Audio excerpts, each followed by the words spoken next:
How we doing, Drifting World? We are here at Road Atlanta, where it all began, almost to the date, 16 years ago. The Formula Drift Championship. This is O'Reilly Auto Parts Road to the Championship, presented by Permatex. We are at the Michelin Raceway, Road Atlanta. I'm Jared Dienda. I'm here with Ryan Sage. Once again, the Black Magic Pro Championship, as well as round 2 of the Link Engine Management Pro 2 Championship. Ryan, today we're sweating. It's hot. Yesterday we saw some rain, and we might see some rain on Saturday, but it's great to see you, man. Yeah, it's good to be back here. Like you said, 16 years. It literally is to the day. Our event has always been on Mother's Day weekend, and this was the very first round ever kicked off 16 years ago on a Friday. So very excited to be back here once again. Everybody loves this track. We know about the weather that played a role last night in qualifying for the Pro 2 drivers, but today is Pro qualifying, and the conditions right now are hot and humid, but dry, and that means fast, smoky drifting. Yeah, I'd rather be sweating than the track sweating and be all wet, because it slowed down things considerably. Both cars going off track and qualifying, but today, ideal conditions. You're just going to have to grab some water and grab some drinks and stay hydrated, I guess, including us. But let's backtrack here a little bit to round 2. You know, we are here in round 3. There's 5 rounds left, but the big story was Vaughn Gittin Jr. Right before going into qualifying, he goes hard into the wall, and it was unbelievable. It was a crash that flattened his vehicle, and it was pretty much well assumed that he was going to be out of competition, starting off his 2019 campaign again with a very slow start, not what he wanted after his win at Irwindale at the end of 2018.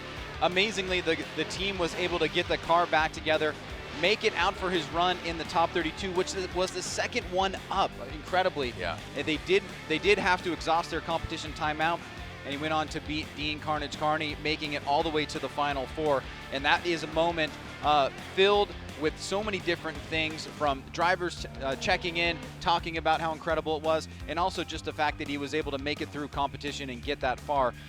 Something that people will be talking about for a long, long time, both on the positive side and just what it takes to put together the team. Yeah, and Laurette Nickel had some great words with him. Even Vaughn Gittin Jr. getting emotional, you know, crying, welling up. And I mistakenly said before qualifying, but yes, it was before head-to-head. So he was literally the last car that stopped, and it was pretty tremendous to see that teamwork, because yes, the drivers get a lot of the shine, but there are so many different pieces to the puzzle that make that vehicle perform to the level it does. So congratulations to Vaughn Gittin Jr. And funny enough, a podium escaped him because Chelsea Denofa got on the box, right, as opposed to Vaughn Gittin Jr. But regardless, an RTR win there. Another story is, coming into round 3, can Odie make it a three-peat? Odie Bakshi's wins in Long Beach. He wins in Orlando. Can he do it again? He seems like the guy to beat, Ryan. Well, for me, it's not just another story. This is the story right now in the championship. Odie Bakshi's, having a few scattered wins over the years, has really put together his program in such a way where he has become the dominant force in the series. He has asserted himself as the clear leader in the championship, taking out Chris Forsberg in the finals in Orlando after Christie beated his left rear wheel. This makes 2 wins in a row for him at 2 of the most differently set up tracks. You've got Long Beach walls, and you've got a much easier track in Orlando. Now we're here at Road Atlanta.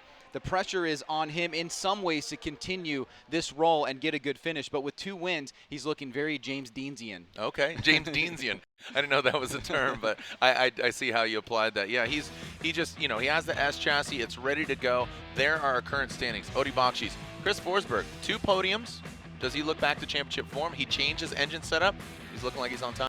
Well, it's really the consistency that's back for Chris. It's what he's been known of. You know, he was one of the drivers that really put it in my mind that to win a championship, you've got to have grade 8s or better, and that's what he's really been known for. Forrest Wang, you know, he's known for so much style, you know, his livery, his aesthetics, big deep dish wheels, one of the lowest cars in competition, because I know a lot of people that are into drifting are into style, or into the styles for miles.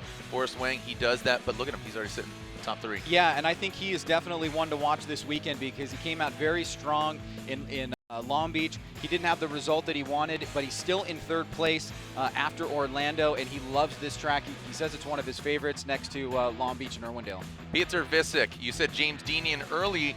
James Dean's not in the top 5, but Peter Visick, the Candyman from Poland, he is currently sitting in 4th. Finding a nice little spot for himself here. I think everybody expects Peter to get at least 1 win this year, if not more. The trouble that the Worthhouse team has had and why you don't see James Dean in the top 5 has really just been about the reliability, and it's been more of an issue for James than it has been for Peter, and the results are speaking to that right now. Second overall last year. He was close to the championship. It came down to the final battle for the Norwegian Hammer, Fredrik Osbo, and look at him. He is in the top 5. He's in the 4-cylinder turbo nitrous, little hot hatchback that is a Corolla hatchback, but he's top 5, Fredrik Osbo. Well, you can see what happens after you have a second place finish in Long Beach and then a top 16 out in Orlando. You go from 2nd to 5th, so he's definitely still in there. He's tied with Peter. We are still very much early on, a young part of the season. This part of the year, as we set up to get to that halfway point in Wall, seems to be an area where drivers start to stick out a little bit. And for Fredrik Osbo, this is a track that he's done both very well at, but also struggled. So much history here and plenty of tires to burn. We got Pro 2, but Pro Championship qualifying coming up next. Thank you for joining us. But first, I'm going to send it over to a Black Magic clip tip with Chris Forsberg.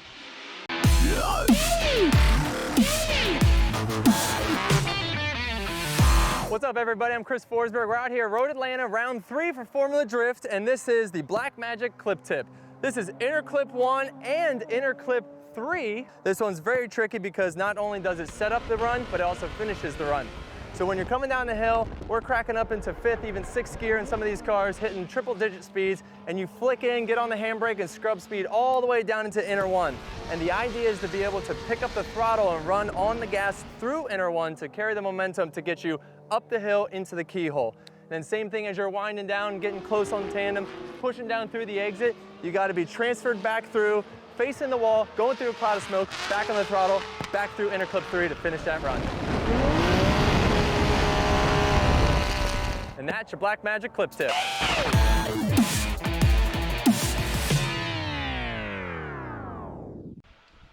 All right, and we're back here with Judge Ryan Lantain. Now, Ryan, last night was pretty crazy for Pro 2 qualifying. Today we're going to get into Pro qualifying.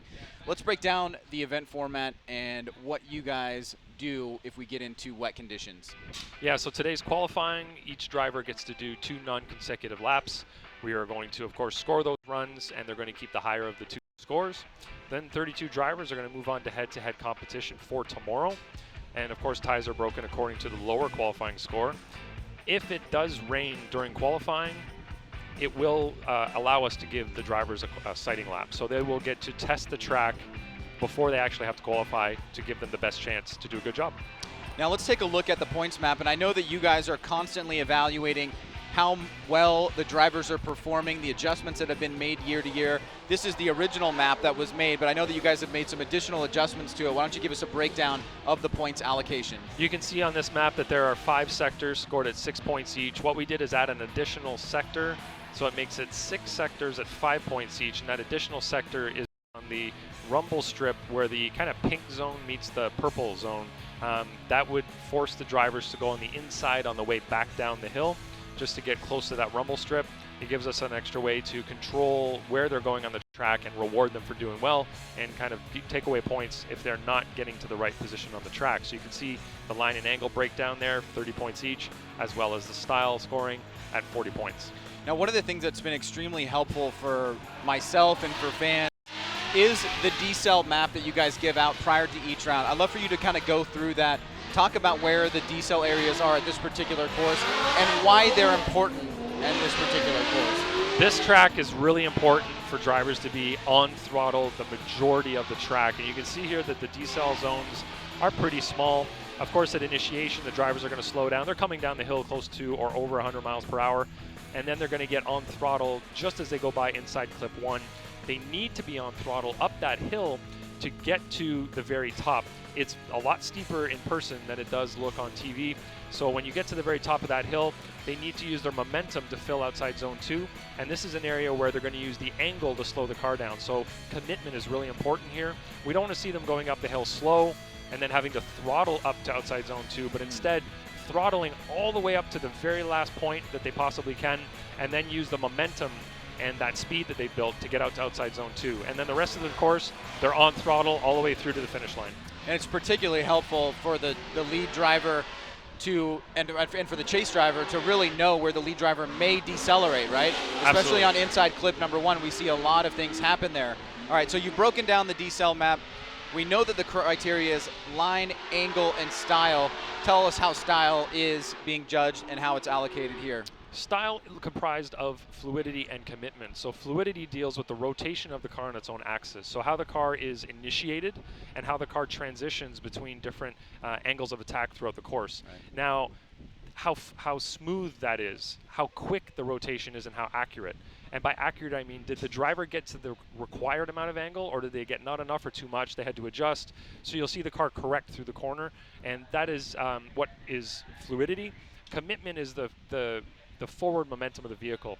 How well the drivers are using throttle, how well they're using momentum to fill the course. And this track, it's vital to have that commitment all the way up the hill so the drivers can get to outside zone 2, but not overshoot it. It's right. a very fine line here. It's either the drivers undershoot, so they're way in the inside of the pavement on the track, or they're way outside and they go off the track. So it's a very precise lift off and slow down for them. And it seems like you can make some adjustments if you have mistakes in certain areas of this course because it is so long, but really, if you get the initiation right and thread that needle, you know, you want to have a quick rate to angle, big as angles you can, but carry that momentum through that first inside clip without choking up your opponent if we're talking about tandem, Yep. and that would still apply for qualifying. The thing is, in qualifying, we need to have exactly what they're going to do in tandem, because we don't want them to do wild things in qualifying and expect a high score from that. We're trying to keep the continuity from qualifying into tandem. We're not looking for a big backwards entry at initiation point. As cool as that is during a demo event, it's not really conducive to good tandem. And what happens there generally is, and you can ask most drivers, if they try it 10 times, they're probably going to mess it up 8 of those times. And here, it's not the place to try it. You're looking for your points here. You want to qualify in the right position and get yourself into the show. And generally what happens is the cars get really backwards, they slow down too much, and then they're ruining their momentum to get up the hill. So the rest of the track is sacrificed because of that big entry. The physics works against you, right? Exactly. And at that particular point. Let's move on into the incompletes. Talk about how those apply for qualifying as opposed to tomorrow and head-to-head. Anything unchaseable is considered an incomplete, so spinning out, opposite drift, and some other things will fall into that category as well. And of course, anything latchable opening will be an incomplete.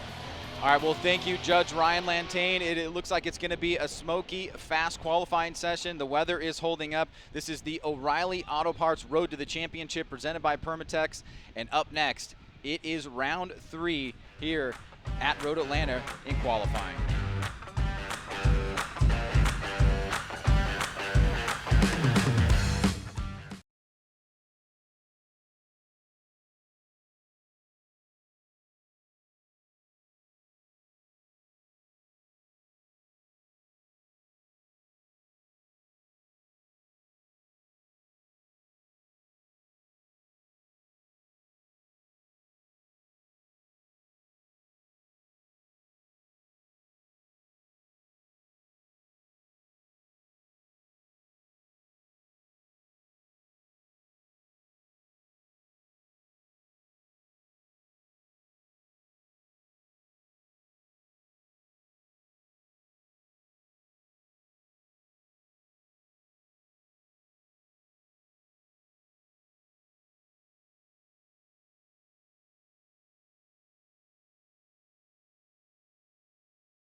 Good afternoon, everybody, and welcome to, this is Michelin Raceway Road Atlanta. And Ryan, there's just so much history with this track. I love it, and we've, this is our 16th year coming back. And as you said, it always lands on Mother's Day weekend, which also happens to be my wife's birthday. So usually I'm out of pocket for her birthday and for Mother's Day. But gotta say Happy Mother's Day to all the moms out there. That isn't until Sunday, but it's great to be back here again. I love this track. I'm gonna put it out there. I've said it before, and I'll say it again. This is my favorite track. Yeah, well, before we get to that, do you take a red eye on the way home so you can get home early for that? Well, we get out here late on Saturday, so I try to get out as early as possible on Sunday. This Sunday, I'm leaving at 11 o'clock. Ooh. Yeah, that's a straight shot. I'd rather take the guaranteed flight home as opposed to the layover and maybe get stuck in Dallas or Charlotte or somewhere weird. Gotcha. So, Well, yeah, how about you? Good on you for getting back. I try to get back early. Yeah. Do the Mother's Day thing. Yeah, it's kind of fun brutal. stuff. We're Yeah. here late. Go grab some beers afterwards. So yeah, well, it was a particularly late night last night as we kind of roll into competition here for Pro 2 qualifying last night. We started off with dry weather, and then we got a cell that came in and just dumped on us for a good 5 minutes. We shut down qualifying for about 15 minutes to let the water drain out. We got back onto it, but it was pretty much wet all the way through. We did start to see a little bit of drying up and a few little very discrete smoke clouds, so to speak, popping up here and there, but a tough challenge. And talking to some of the guys over the night, what was going on for them was really not being able to anticipate what the car setup needed to be in the wet conditions. They've been practicing in dry conditions, and so the cars were extremely fast, and they were prepared for that. So when it got wet, all of a sudden they had to rethink about their setups, go back out there, and it was just like driving on ice. So we did see a top 16 field come in, and we're going to see that tonight. But for right now, Jared, we're moving right on into Pro 1 qualifying. The O'Reilly Auto Parts Road to the Championship presented by Permatex. Round 3 of the Formula Drift Black Magic Pro Championship. And yeah, Ryan, the conditions yesterday, the patchiness, I thought that was something that we kept talking about. Sean Adriano, who did actually qualify into the top 16 for tonight's head-to-head competition in the Link Engine Management Pro 2 Championship. He talked about how patchy it was kind of the quote. And I was talking to Blake Olson, a few of the other drivers, Riley Sexsmith, and it's basically it was wet and then it was dry. So just changing from those conditions and those surfaces. Here we go, our first driver here in Pro qualifying, Kyle the Menace Mohan, American Ethanol, Top 1 Oil, Mazda Tricks, Mazda RX-8 comes ripping up the hill as Kyle Mohan threw that horseshoe and now exits out. And Kyle Mohan right here before qualifying got into right about there. Man, look at that. Mohan going for it right now. Well done there by Kyle Mohan. Yeah, that was a great start there. You can see that nice early initiation right there at the second standing cone. He gets right back on throttle, and the judges really do want to see you get on throttle through that first inside clip. Prior to it if possible, but definitely latest point at that first inside clip.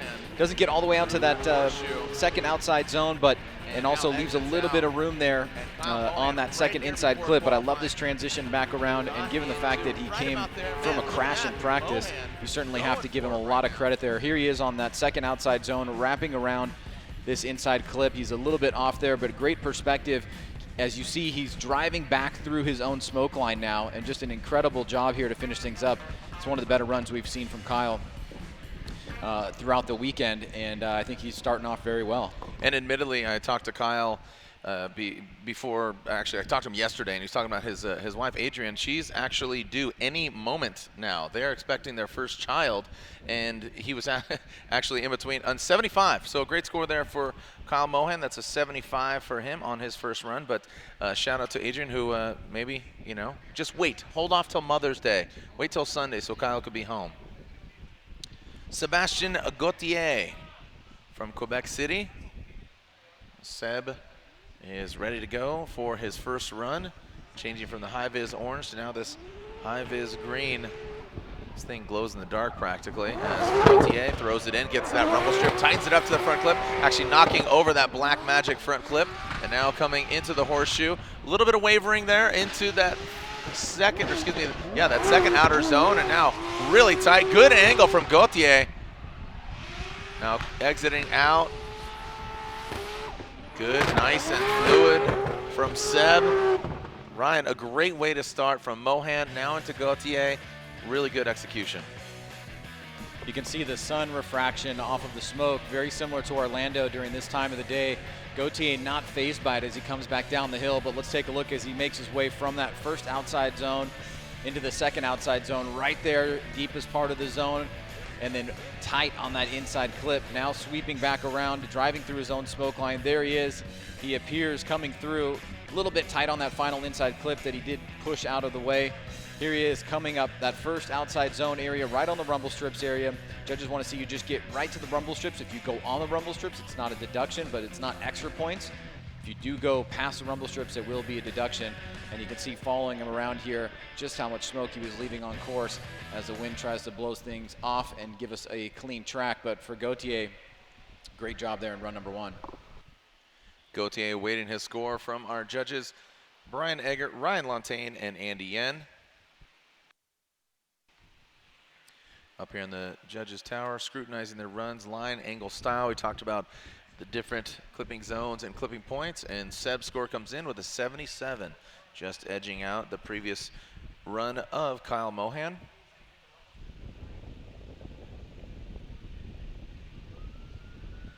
As our next vehicle here on the line, Kevin Lawrence.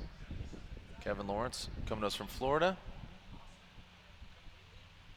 And Juku Racing, BC Racing, Achilles Tire, Competition Clutch, S14.3. Kevin Lawrence, a proponent of the RB setup, championing that engine for quite some time. Big, massive entry there into that front clip. Like to see a little bit more angle from him, like the speed that he has through the course. Shallows up a little bit on that outside zone. Now coming back down the hill. And past that final clip. Kevin Lawrence with the full pull. Let's take a look at it again, Ryan. What stands out for you? Well, a bit of a mistake after inside clip number 1. He gets that early initiation, big long e-brake pull, and then right there you can see just a little bit over angled coming through that first section, and he has to take an odd line to get back on course. Now as he heads into the horseshoe here, he's going to try to reach out to that second outside zone, leaves a few feet there, much better on that inside clip.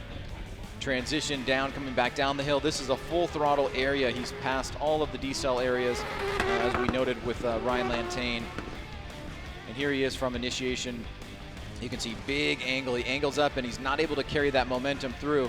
He's able to keep angle in the car, but notice how he got almost off course as he was trying to wrap around and get back online. Yeah, so look at that. Kevin Lawrence, unfortunately, with an incomplete run.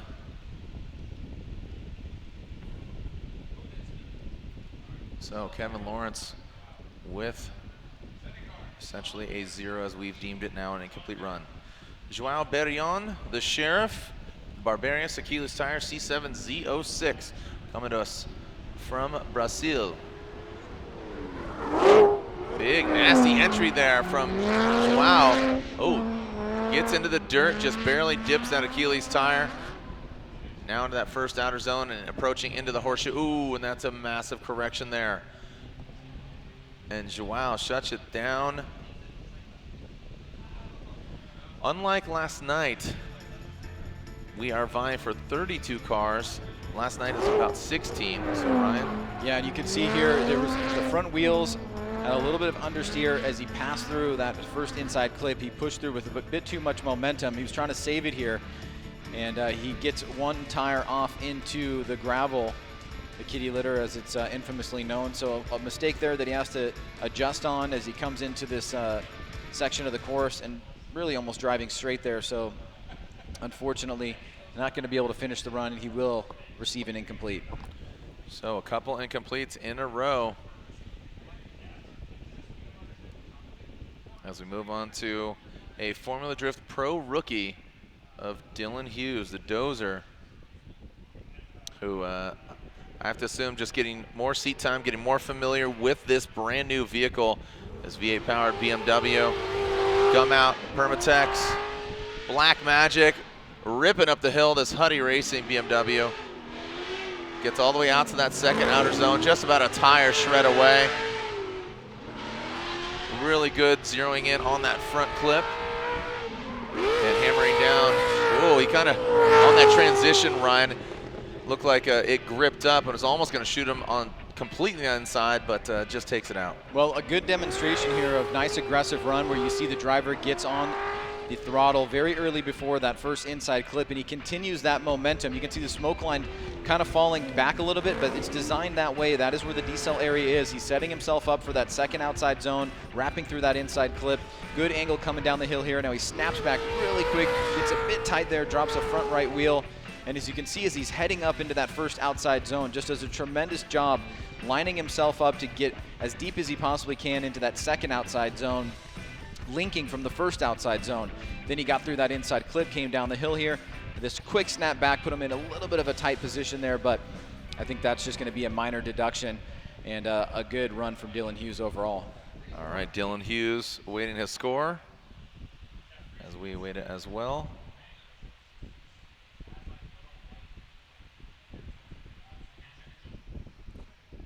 Ryan, quite a contrast, and there is an 83, quite a contrast from last night, so it's great to see these drivers and a lot of smoke here in the Valley of Michelin Raceway Road Atlanta. Next up, Dan Burkett, Rad Industries next entire Toyota Supra. Radical Daniel throwing some more chrome on the ride. Great looking Supra, always looks good when it shows up, and then he gets after it. Starts shredding some parts off. And he's gonna wanna keep it together here. Big, massive angle, can he hold on to it? Yes, he does, gets all the way out there. Love that transition there, Ryan. That was some nasty angle there from Burkett. Now heading back down. Ryan, overall, I gotta say that was a strong run there from Dan Burkett. Well, he took a pretty sizable risk there coming up into the horseshoe, and it paid off for him. See how he's back on throttle just right there at that first inside clip.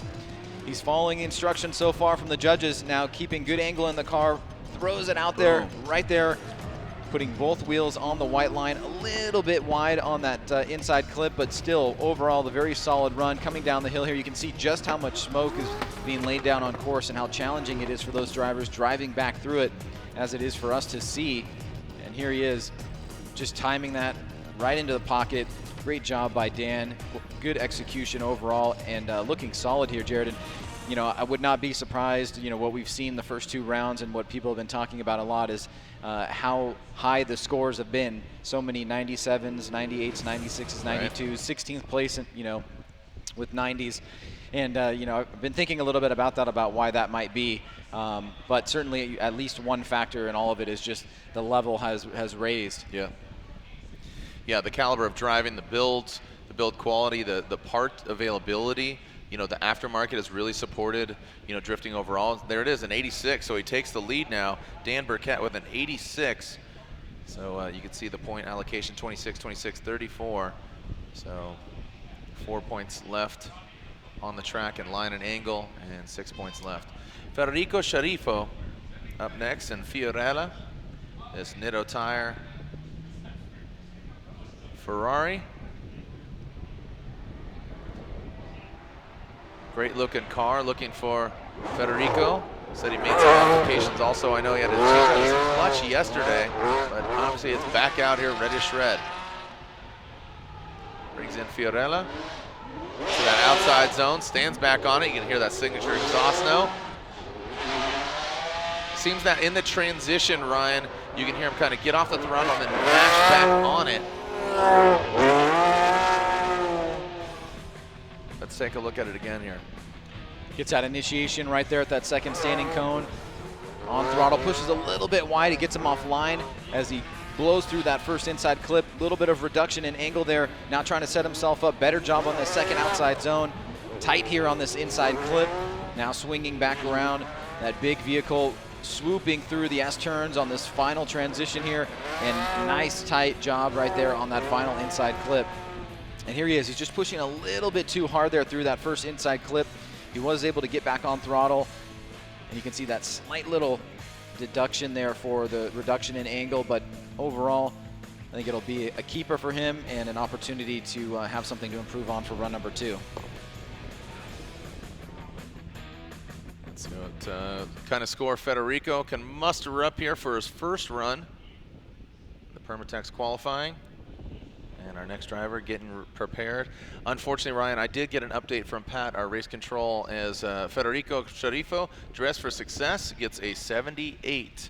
We are hearing that Austin Meeks, who is to be our next driver, is out. Unfortunately, him and his Ferocious Motorsports Cadillac ATS-V is out. So quite a bummer for him. Is that out or run one out? He's out. He's out. So I don't think we're going to be seeing him. But here is the other Cadillac.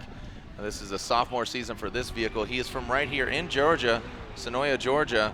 Comp Cams, Achilles Tire, ATS-V. Taylor Hull throws it in. Taylor Hull comes up the hill, dips that tire, that front right, off track. Hopefully that doesn't affect him too much.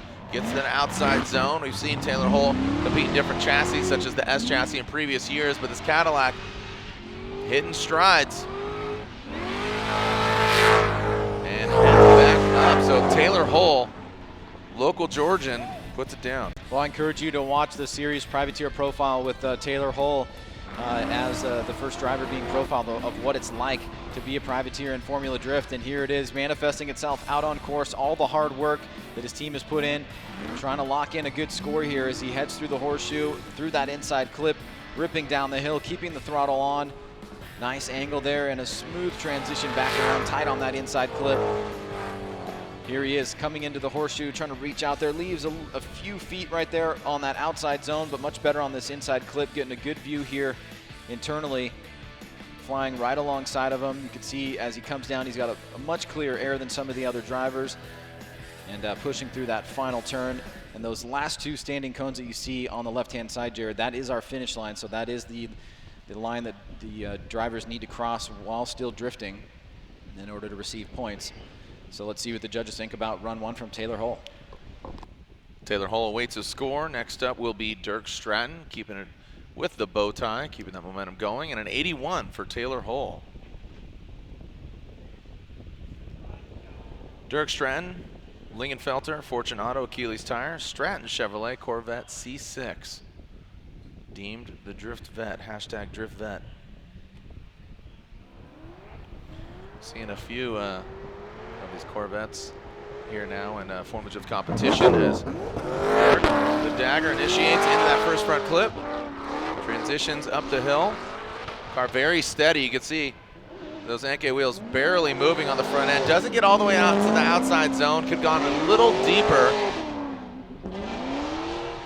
The Lingenfelter power bringing him into that final front clip. Whoa, look at that. Whoa, buddy. That could end up biting you. You see him maxing out. And again, we've seen drivers spin out and go hit walls after the finish line. Initiating just past that second standing cone, ripping through that inside clip. Great throttle coming up the hill here. Let's see how he does on the timing.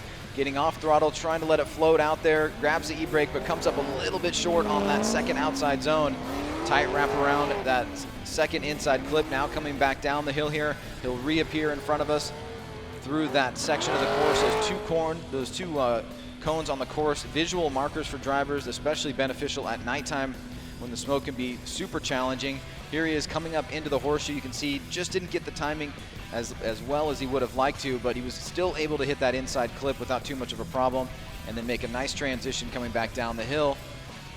Eyes up this final turn, and nice and tight on that final inside clip. See that angle there, though? Yeah, he real could have close. He could have come unbound and then just it springs him and throws him into the wall. That could have been bad. And there's an 87. And 87 now leads the pack for Dirk Stratton. A great score for Stratton coming to us from Ohio. And remember, Jared, for line and style, 6 sectors, 5 points apiece, 40 points for style, 100 points total. It used to be 5 sectors last year, so 1 additional sector this year.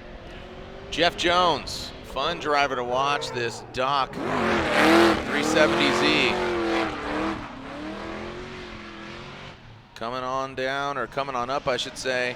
In that second outer zone, gets all the way out there. Energy Innovations, Nexen Tires. The win is definitely appreciated, clearing out that smoke, not even for just the fans, but also the drivers as well.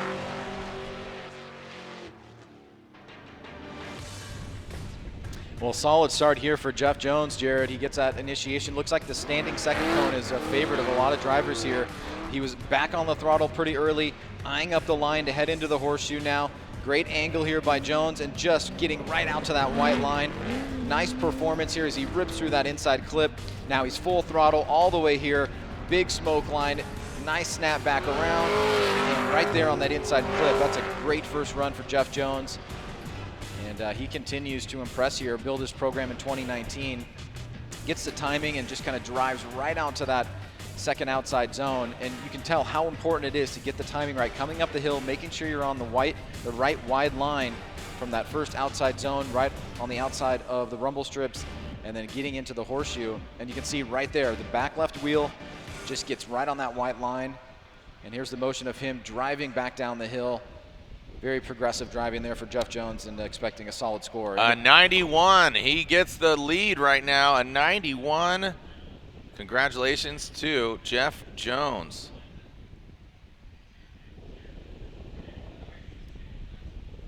Well done there from Jeff Jones. So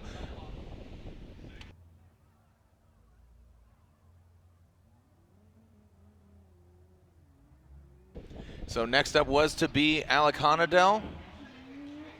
But actually he is passing on his first run. This is Kazuya Taguchi, who debuted this car in Orlando, and it looks like Kazuya in this up garage S15 looking really good. Comes hot into that second outer zone, fills all of it.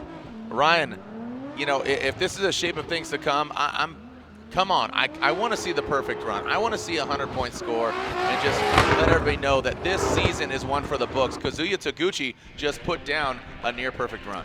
Well, he is a beast in Japan, and you have to imagine he's much more comfortable in this chassis. Very smooth initiation, back on throttle. Maybe could have been on throttle a little bit earlier, but still made it look good. Nice smoke line coming up the hill.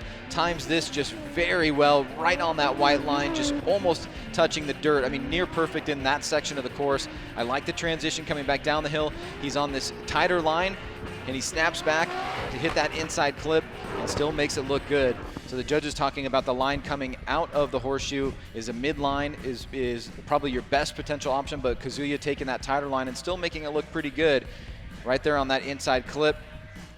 Really good job transitioning down the hill here, driving back through his own smoke line, and then right here you can see he's just eyeing up that inside clip. Boom. Finishes off strong. Boom. Splash the pot. As Kazuya Taguchi's score comes in 93. A 93 for Kazuya Taguchi. He is now leading the pack. Those Achilles tires taking him to the top right now. Next up, Matt Kaufman. He's had a string of bad luck a little bit the previous two rounds, but talking with his team, looking forward to seeing a big run here from him, this forward-powered S13 chassis.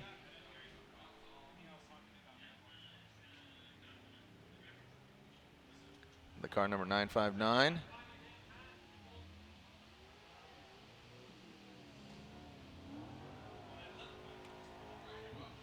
Is ready to go.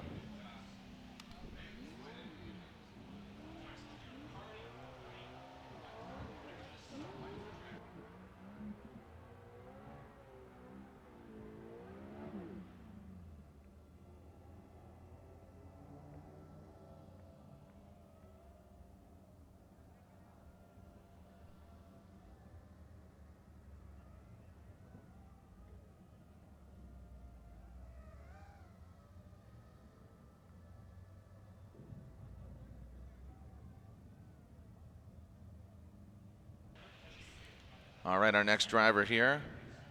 Again, Matt Kaufman, a little bit of slow trickle here off the line.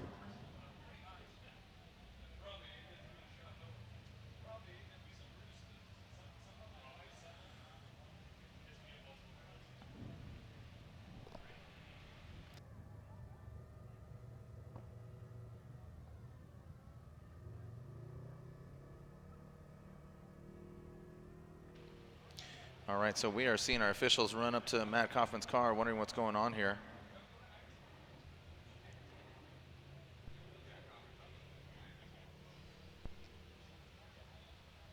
And the door is open, wondering what's going on here with Matt Kaufman. I talked about his unfortunate bad luck, and hopefully something small for Kaufman. Love the way when he's on it. Love the way he drives. Just an exciting driver. Speaks softly. Just a fun guy to be around, him and his crew.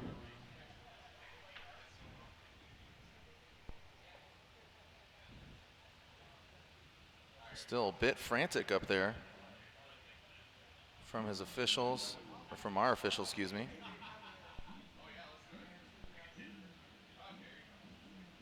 All right, looks like we're good to go. All right, let's go, Kaufman. There we go, Matt Kaufman coming down the hill into that first front clip. Now up the hill. Second outer zone, fills all of it. Doesn't get all the way out to that second zone, but tight to the front. Very fluid here.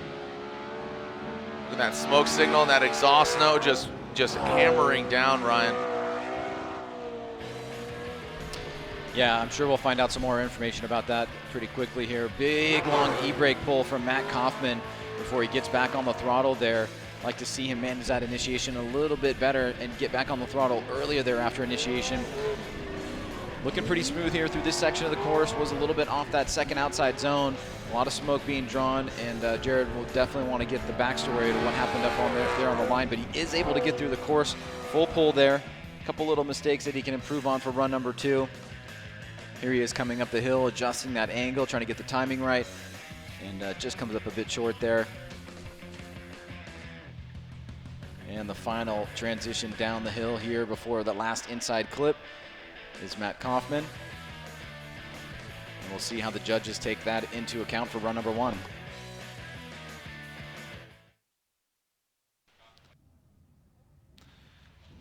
All right, so just some equipment there for Matt Kaufman causing the delay.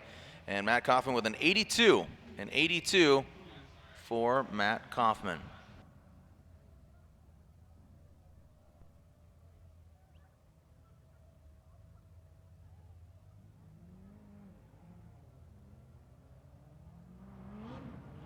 So here we go, back to the top of the hill. Jonathan Castro, who I got to tell you, I think he is the king of Orlando. He's just done some phenomenal things in Orlando, and I'd like to see him step it up here in Atlanta. Might have had a good luck because he had his son and his wife there, and tied to that front clip, Jadro Metodam, DR, flying that flag. Look at that. You can barely see the back half of that Toyota Racing Toyota 86. Jonathan Castro. Well, yeah, I mean, you mentioned it. Castro, once again, was quite a hero in Orlando. Some of the best chase runs we saw. Very early initiation here. Long e-brake pull, really slowing that momentum down. And might be better to maybe initiate just a little bit later and flow through that inside clip with a lot of momentum. You can see he's not able to completely fill that second outside zone, but he's much tighter on this inside clip here. So we are seeing some variance between certain drivers as they try to do their best in each section of the course. Those 6 sectors worth 5 points each for both line and style, line and angle, and then 40 points for style. Here he is coming up the hill here, trying to get that timing right into that outside zone. Nice and tight on that inside clip. Love that flick back around. And trying to finish up strong here is Jonathan Castro. Ryan, not only are these shots, these drone shots, sensational to watch, but don't you feel that the judges utilize them greatly as well now, as Castro gets a 79? Well, yeah, I mean, we all utilize them, right? If it's on the screen, you're going to use it. Yeah, but I mean, just it's a great tool as opposed to previously, ground cameras. The drones are giving a different perspective. That's what I'm talking about. Yeah, for sure. It absolutely is, and it's a very unique perspective because a lot of times he's catching things on the inside of the smoke line that we may not be able to see from the cameras. So there's a lot to be learned there, and especially some of the dynamics of the drivers in the car. All right, here we go. Moving on to our next driver, Ryan Literal, driving that power shot. Coro Works 350Z, this V8 vehicle. Ryan Literal making the switch over here to this V8 over the past couple years. Hammering in as Coro Works operated out here in Atlanta, Georgia. So this vehicle's backyard as Literal literally brings it ripping around the track. Ryan. Yeah, nice little snap there. A little bit of a hold up as he tried to whip it back around to get that right to angle on initiation, but quickly on throttle, flowing through that first inside clip. Eyeing up this outside zone here, and oh, just a little bit short, but able to keep it tight on that second inside clip. Now rolling back around, good transition there. Eyeing up this final section of the course, and just unwinding it there right at the right time. Here he is, flowing through the keyhole. Look at the front wheels, locked in on this inside clip. Now he's looking for that transition, boom, takes it over to the other side. A little bit of movement in the car there, but no harm, no foul, and then just unwinds it and gets her done. Gets her done, nice. 82 there for Ryan Literal. That's an 82 for Ryan Literal.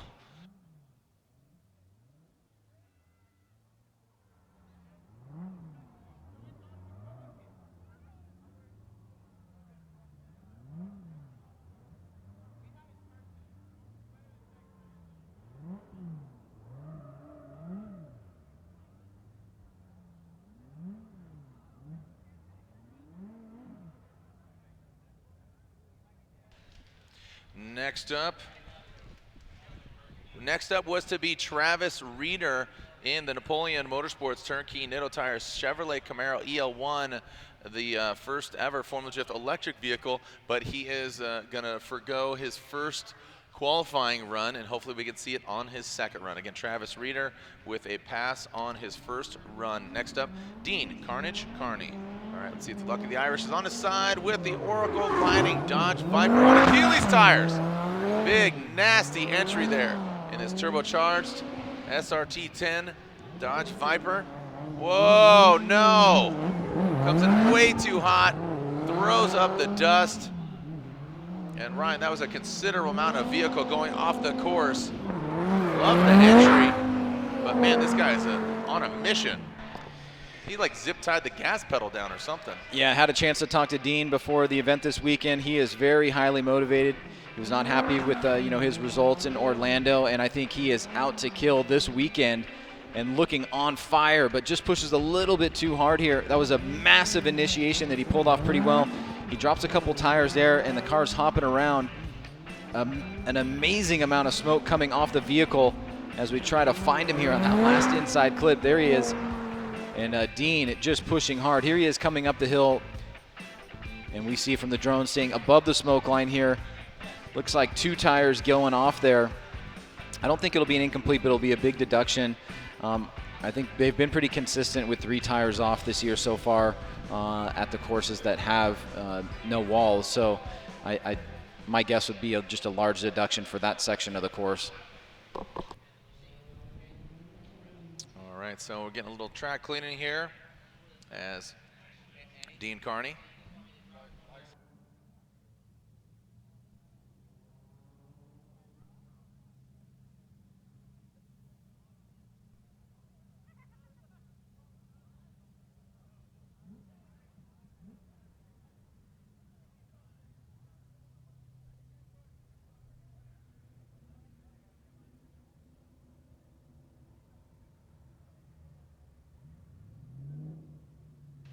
And a 79 for Dean Kearney.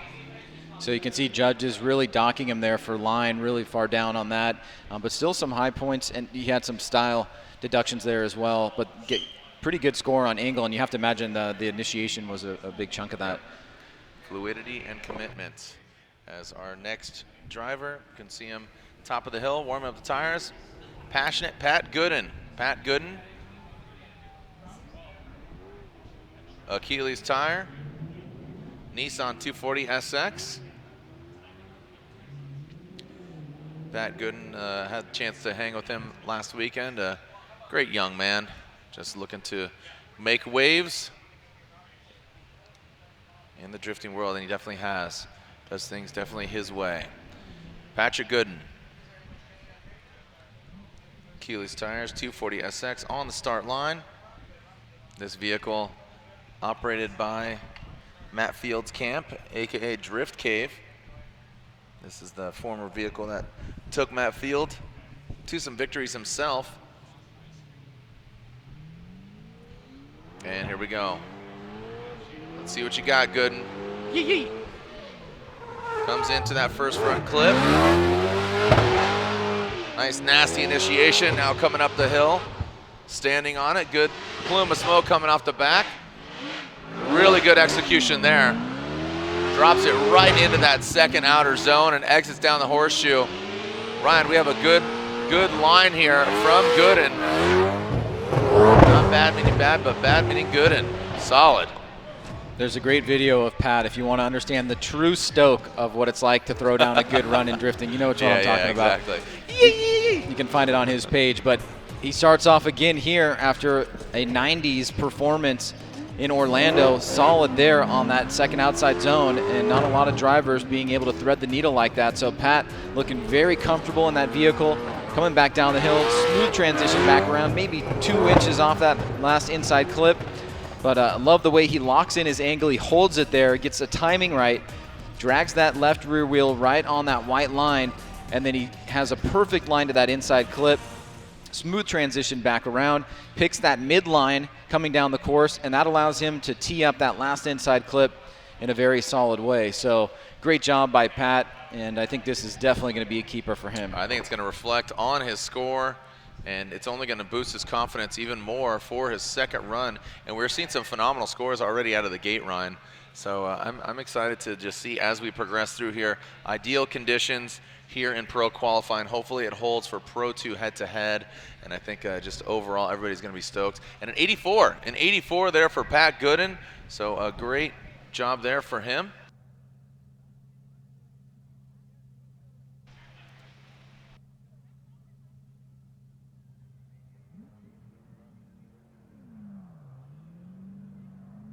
Here we go with our next driver, Alex Hildbrun.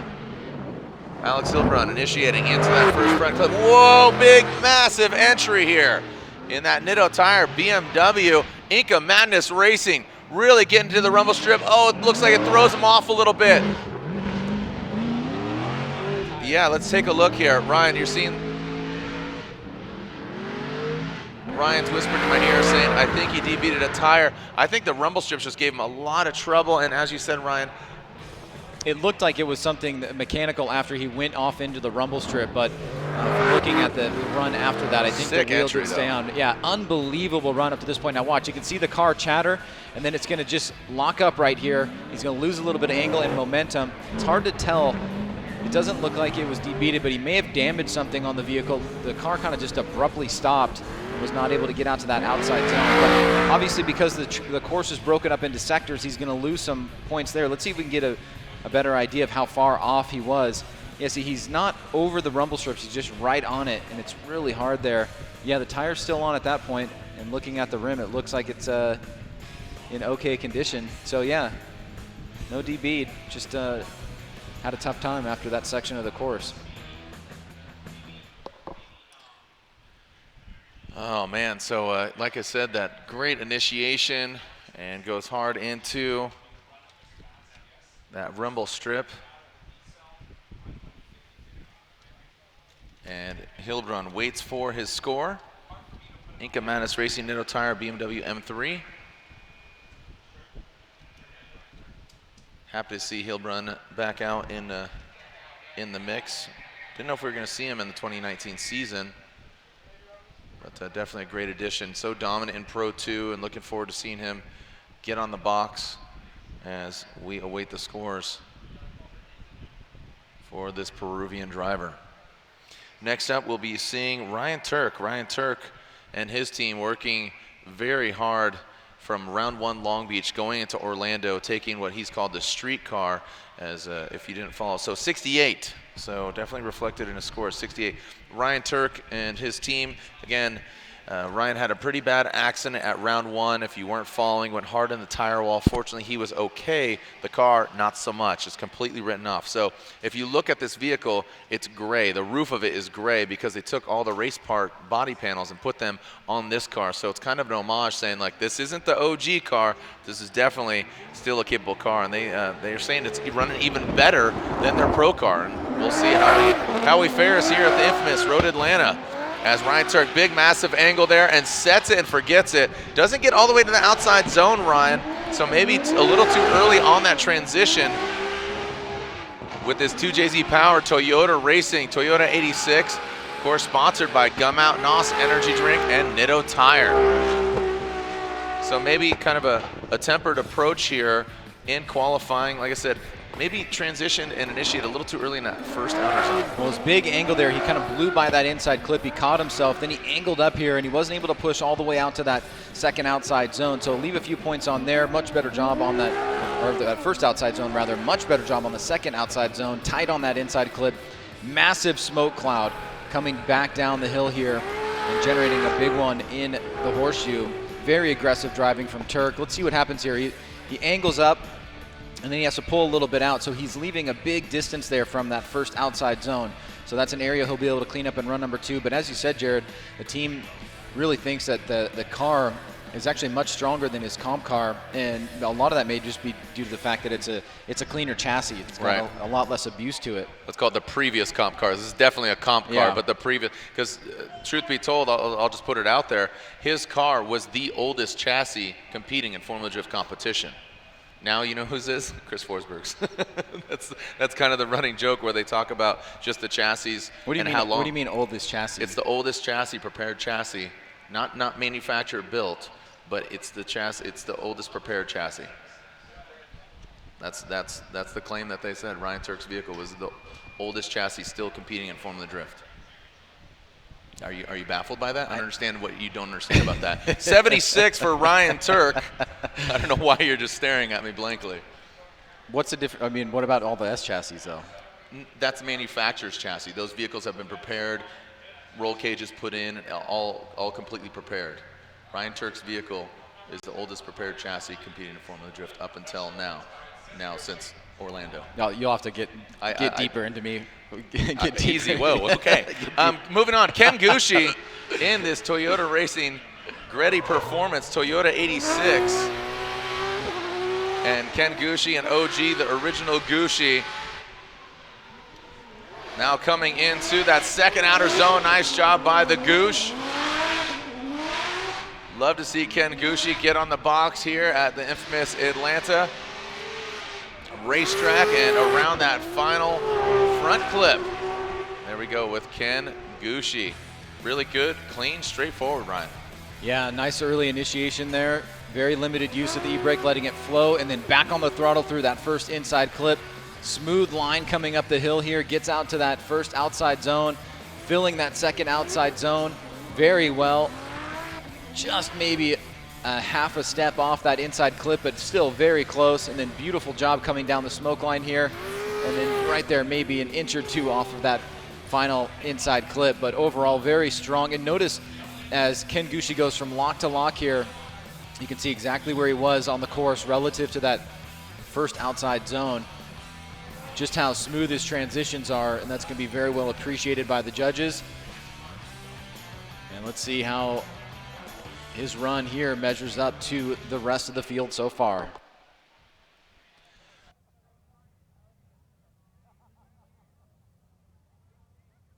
A 92 for Ken Gucci, jumps up there.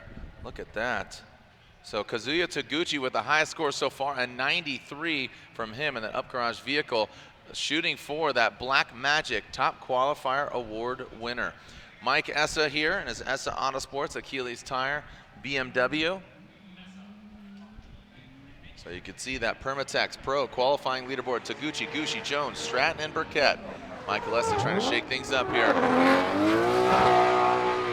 Very smooth, good. I always love Michael Essa's transitions. And nice into that second outer zone. Really tight to that front clip. You can hear him hanging on and banging away into that final clip. And I know I have some words with Michael Essa after the event. I said, man, you're just, you're very smooth. But he says, from time in and time out, he says he's one of the fastest, but still very smooth. He was also a big standout in Orlando as well, having some incredible chase runs against Peter Vincek that really raised some eyebrows. And Michael Essa is continuing that aggressive but smooth approach here at Road Atlanta. Just nice smooth transition back around through that final inside clip. Here he is leaving that second outside zone, and you can see just how tight he was on that second inside clip. A great job from Michael Essa, and he is definitely building, it seems like, looking very confident in that vehicle, and I think he's going to be rewarded handsomely by the judges.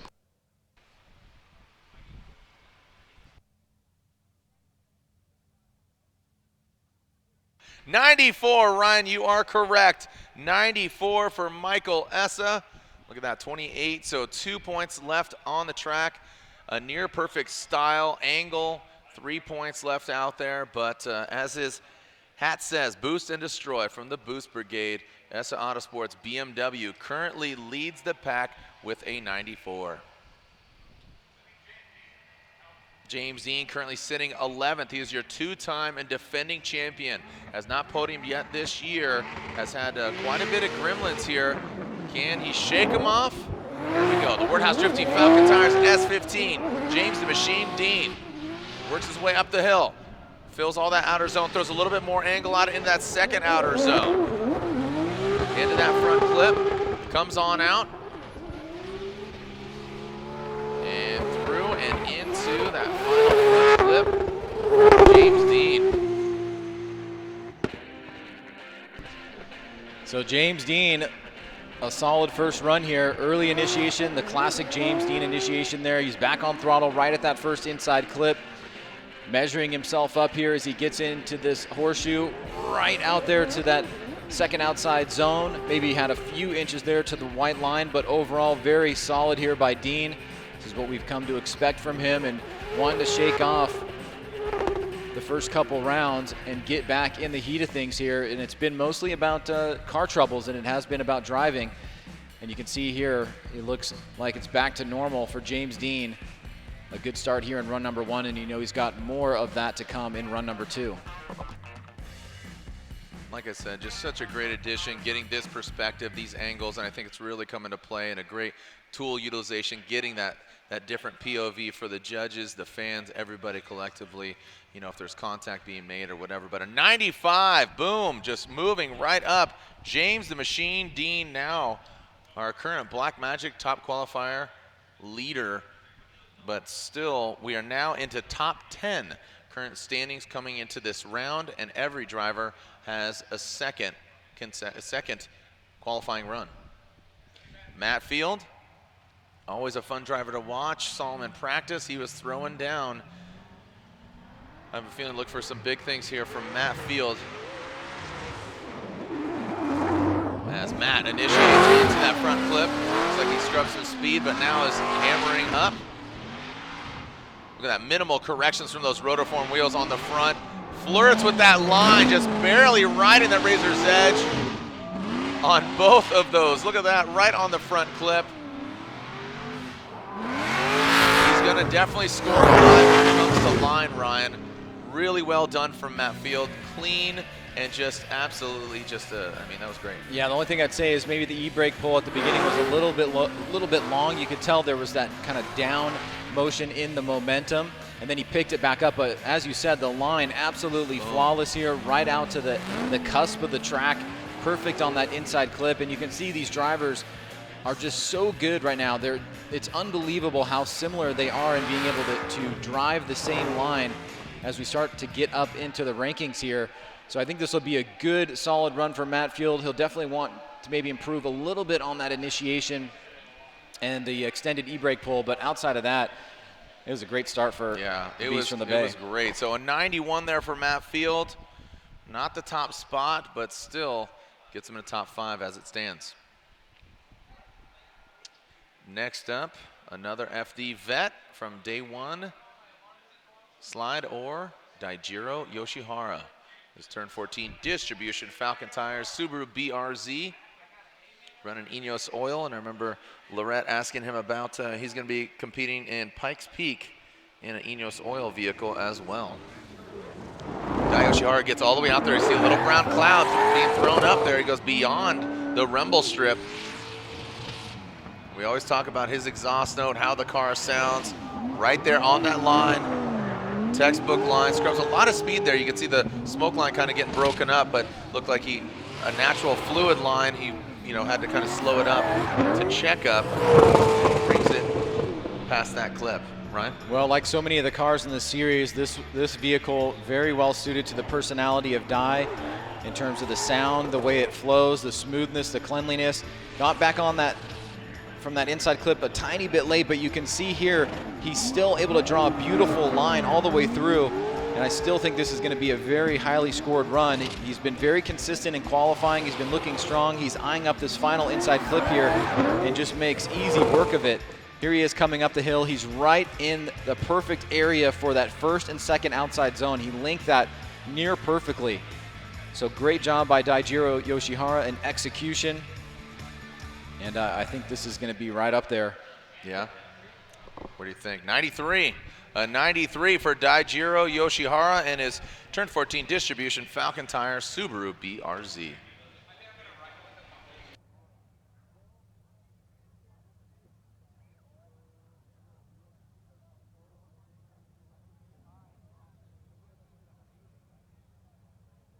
Von Gittin Jr., Monster Energy Nitto Tire Ford Performance Mustang RTR. Coming down.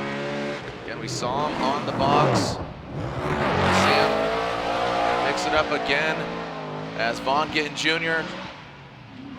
ripping into the dirt.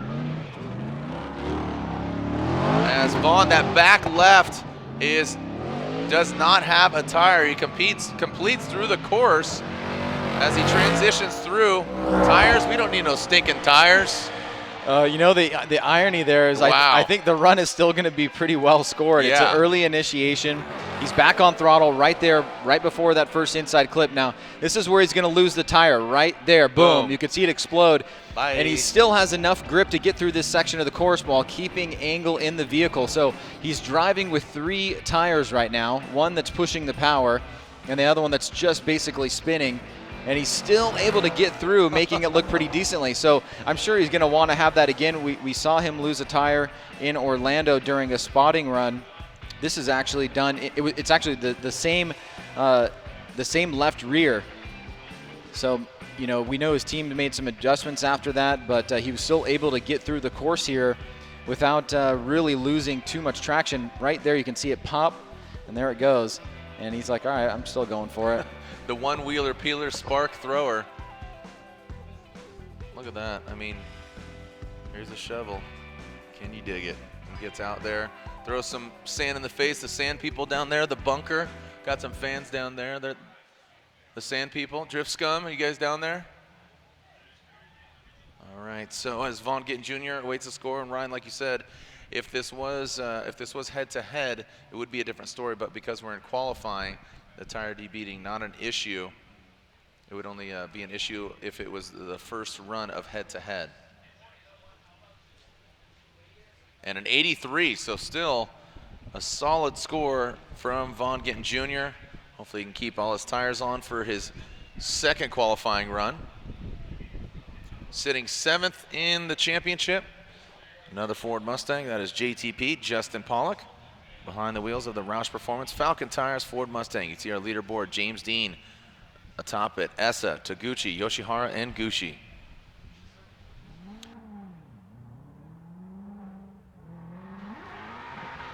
And here comes JTP, Justin Pollock.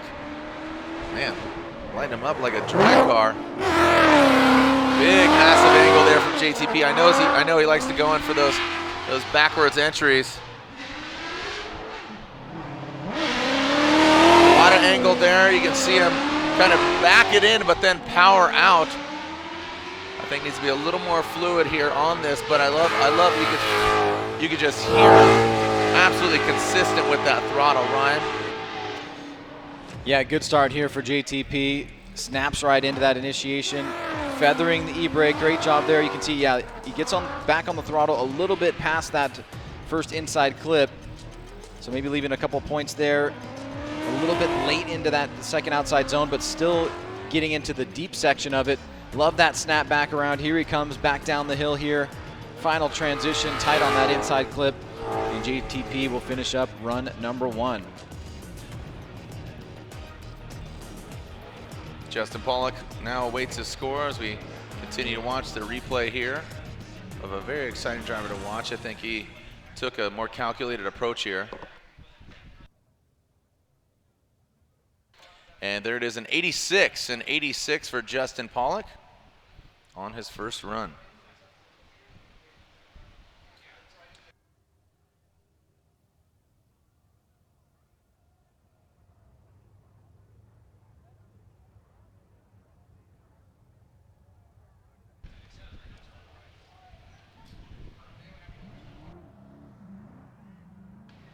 All right, here we go. More Mustangs. As now, look at all three in a row. Chelsea Denofa got on the podium last round of competition. A big e-brake pull there for Chelsea, and he doesn't. Something went wrong there for Chelsea Denofa on initiation, and now looks like you can hear him just working all the magic sticks and all the pedals, working the wheel, and now something wasn't right out of the gate, Ryan. Yeah, you could tell that was not a Denofa-esque run. Pretty much from the onset, you could see the speed was down. It was a big, long e-brake pull, and he did not get back on throttle. I think that might even be an incomplete because he kind of stopped drifting there. Let's watch through this inside clip. Watch right here. And right there, he's kind of driving straight, and then he gets back in it. So, I don't know. I mean, it's not going to be a keeper for him either way. So something not right there, and they do give him an incomplete. So the big question is now, what went wrong? Can the team fix it? Can he get back out here and shred?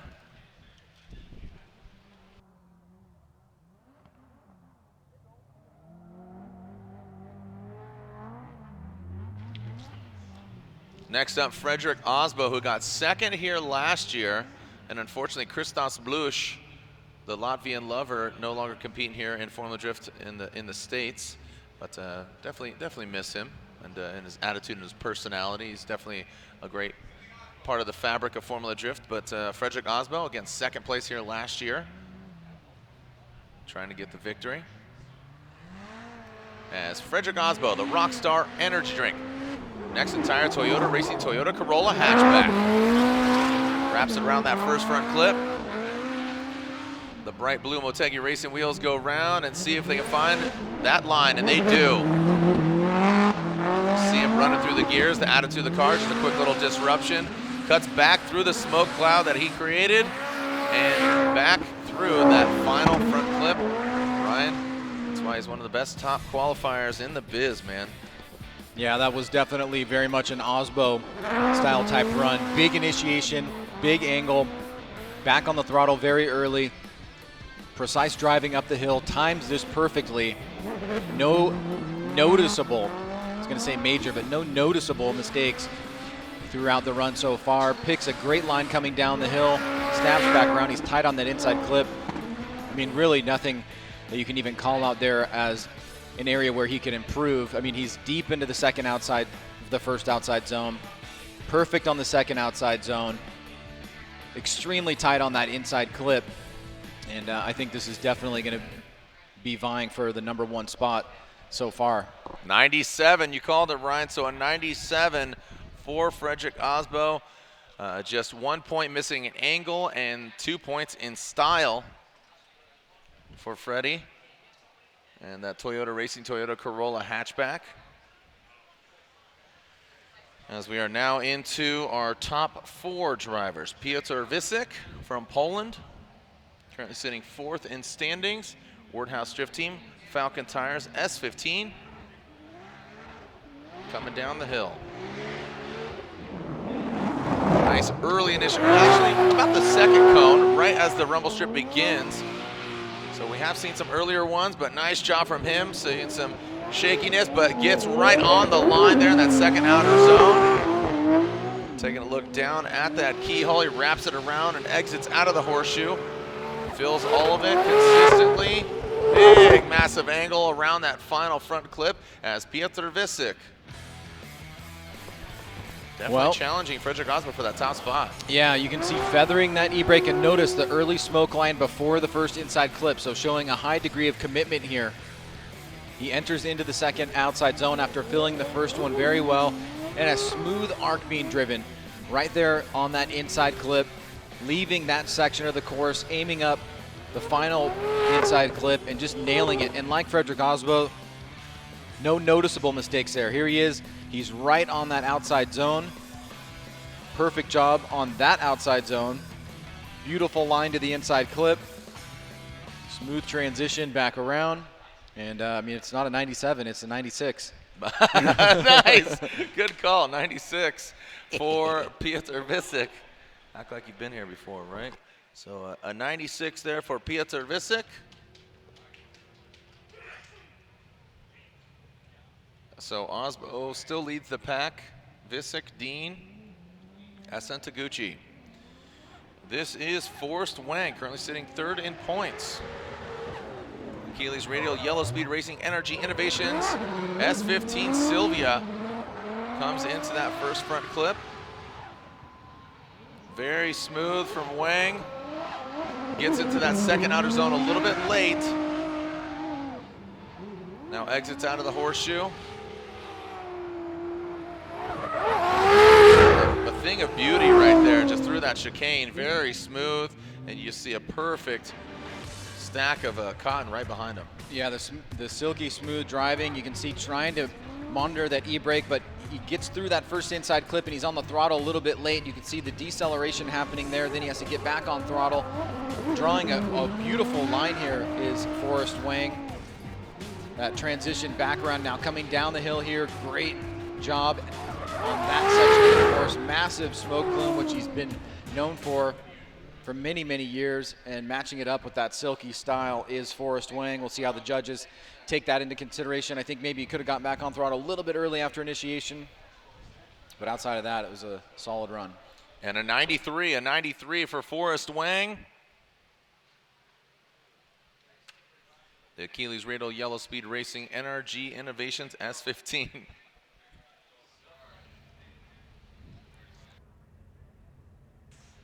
Next up, second in points. He's podiumed at both rounds, just the win has escaped him, is Chris the Force Forsberg, NOS Energy Drink. Nissan 370Z on Nexen tires. Forsberg initiates. Aggressively right into the gate, into that first front clip. Again, running that VR setup, the Nissan GTR engine.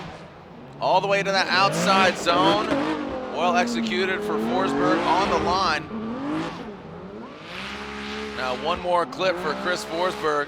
That Black Magic Top Qualifier Award has escaped him as well. Definitely challenging. Ryan Line was very on point. Well, big initiation there and on throttle right probably 60 feet before that first inside clip. So following the criteria so far, out to that first outside zone, nice and deep into that second outside zone. And again, the last few drivers have been drawing these really beautiful lines, and you can see the fluidity here and the consistency from angle to angle, from turn to turn, and hitting all the outside zones and inside clips. Here he is. Let's get a good look. Yeah, he's right there, filling that all the way through. Lines it up. Boom. Karma. Boom. Karma. So great job by Chris there. I think this will be definitely one of our top scores. The judges leaving a little bit of headroom here, and there it is. A 95 for Chris Forsberg. Again, that Black Magic Top Qualifier Award still escaping Chris Forsberg, as Frederick Osbo still with that 97, but James Dean with the 95. So Osbo leading the pack, and now our current points leader, back-to-back winner, Odi Bakshis. Amy, I know you're watching as he throws it in. This Falcon Tires Field Suspension, S14.5, ripping up the hill. Touches some dirt, doesn't affect him too much. Takes out that front clip. And makes his way back up the hill. Ryan, goes off course a little bit, small deduction, but what do you think? Well, he's the man of the moment. He's trying to make himself the man of the year. And one of the areas where he has had some dramatic improvement is in his qualifying game, and you see why. He just barely drops a tire there, but what he's been able to do is take everything that he is so good at in chase in the head-to-head matchups and apply that to his lead runs. And that is why he has been standing on top of the podium for the past 2 rounds. And he's faced the best of the best in these past 2 rounds. So Odi Bakshi is continuing to be on a tear here. The car has held up very, very well. And he seems to be extremely focused. And he was fighting apparently the flu last round. So still coming in good here. Yeah, on a 93. A 93 for Odi Bakshi. We'll take a short break and we'll start from the bottom of the roster and work our way back up. So, run 1 is completed for all our drivers here at the O'Reilly Auto Parts Road to the Championship presented by Permatex. Round 3 of the Formula Drift Black Magic Pro Championship. We'll do some housekeeping on track, get it back up to snuff. Here's a few messages from our sponsors. We'll be right back. The Formula Drift Black Magic Pro Championship is brought to you by Black Magic, NOS, and by the U.S. Air Force.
Welcome back to Michelin Raceway, Road Atlanta, playing host to O'Reilly Auto Parts, Road to the Championship, presented by Permatex. As we are getting back here and ready, not we, but we're just going to be talking about it. The drivers are going to be shredding it. Talking about the second run of qualifying here at round 3 of the Formula Drift Black Magic Pro Championship. Ryan, the lights are coming on. Drivers might be seeing not too much dark. I mean, it's really nice right now. Actually, the sun is ducked behind a cloud, and it's definitely been a hot day. The elements, we've seen it all here this weekend, from rain to cold to heat, a little bit of wind, and the wind is definitely beneficial. It clears out the smoke, especially tonight and going into tomorrow night when the cars kick out a lot of smoke. We've seen it here where basically the smoke accumulates, the light hits it, and it's absolutely blinding. So the driver's actually pausing and waiting. Well, it looks like Kyle Mohan got his tail chopped off. I know in practice earlier he went to the wall. It looks like the RX-8 of Mohan, this Top One Oil American Ethanol Mazda Trix Mazda RX-8. And again, shout out to Adrian, his wife. Hold tight. Kyle's going to be home soon. She is supposed to and due to have their baby in between Orlando and this round, but no sign of a little baby Mohan just yet. So Kyle at the top of the hill, ready to send it on down.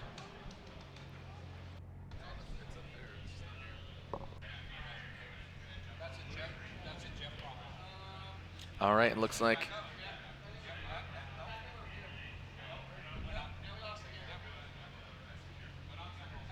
as Mohan ready to go. This is the beginning of our second qualifying runs for all of our drivers.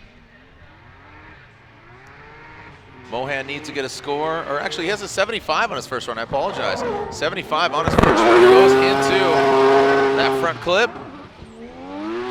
Mohan comes out, guns a-blazing. Shortened his car here by at least a foot or two, it seems like. And through that horseshoe, and brings it on down to Mohanville, Rotaryville, the last starfighter of the Rotaries. Ryan? Well, looking to improve on that 77, I believe, right, Jared? Yep, 75. 75.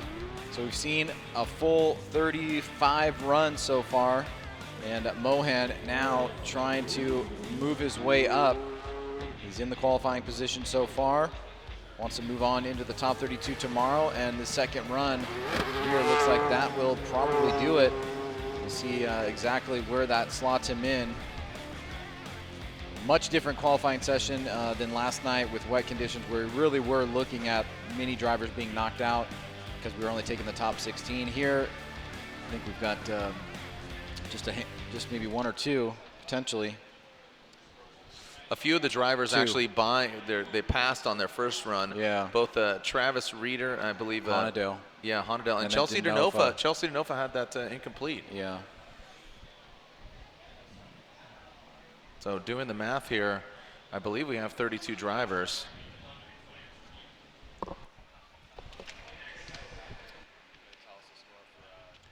As Mohan awaits his score.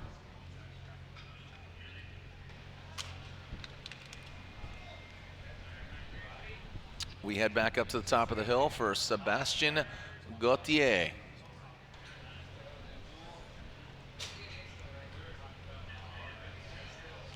The lone Canadian driver here in pro competition. We have a few Canadians in Pro 2. And the score, Kyle Mohan with a 79 on his second run. But Sebastien Gauthier, he's got a 77 on his first run. He wants to better. Let's go, Seb. Whoa, man, almost gets into the kitty litter, backs off just a little bit. Oh, and gets into the rumble strip. You see the attitude of the car straighten out a little bit. Zeroes in on that front clip and exits out of that horseshoe for Gauthier. Gauthier heads up the hill. Puts together a decent run, but unfortunately has a few mistakes there, Ryan. Well, he's got big angle here, but he misses that first inside clip, nearly goes off course. A good save by Gauthier, as now he's back on throttle, but a little bit of a correction there as he shoots out wide to that second outside zone. Now coming down the hill here as he wraps through this final section of S-turns. And closes it off strong through that final inside clip.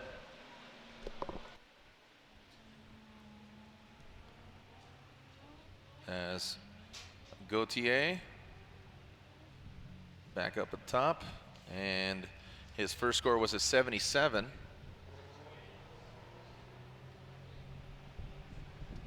Which, like I said, I believe we have 32 drivers with scores 68, so he does not better his first score. So quite a few mistakes there.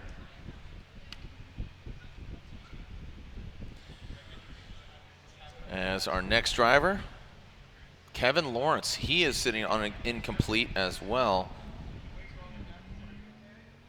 Kevin Lawrence, Injuku Racing, BC Racing, Achilles Tire Competition Clutch, S14.3. Can Lawrence put together a run in his RB powered vehicle and brings it up? And now in, sorry, saying S14, that's a Skyline, I apologize. It's what he previously had in the previous rounds, and now coming out of that horseshoe and into that final clip. Kevin Lawrence looks like he will put a score on the board, Ryan. Yeah, I definitely do not see an incomplete there, but big mistake on that first inside clip. Drops a wheel there. Very dangerous on this course, can really damage the car. You know, we've already seen we've seen one driver lose a tire by going off course. We did see that last night as well in Pro 2. So Kevin Lawrence making the best of it here. Will have a scored run. This will be the only scored run for him, so it will have to hold if he wants to make it into the top 32.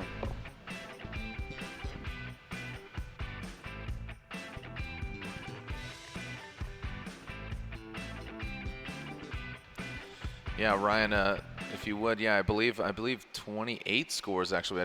I believe we have a full 32, so a few drivers needing to have their complete runs in order to get a score.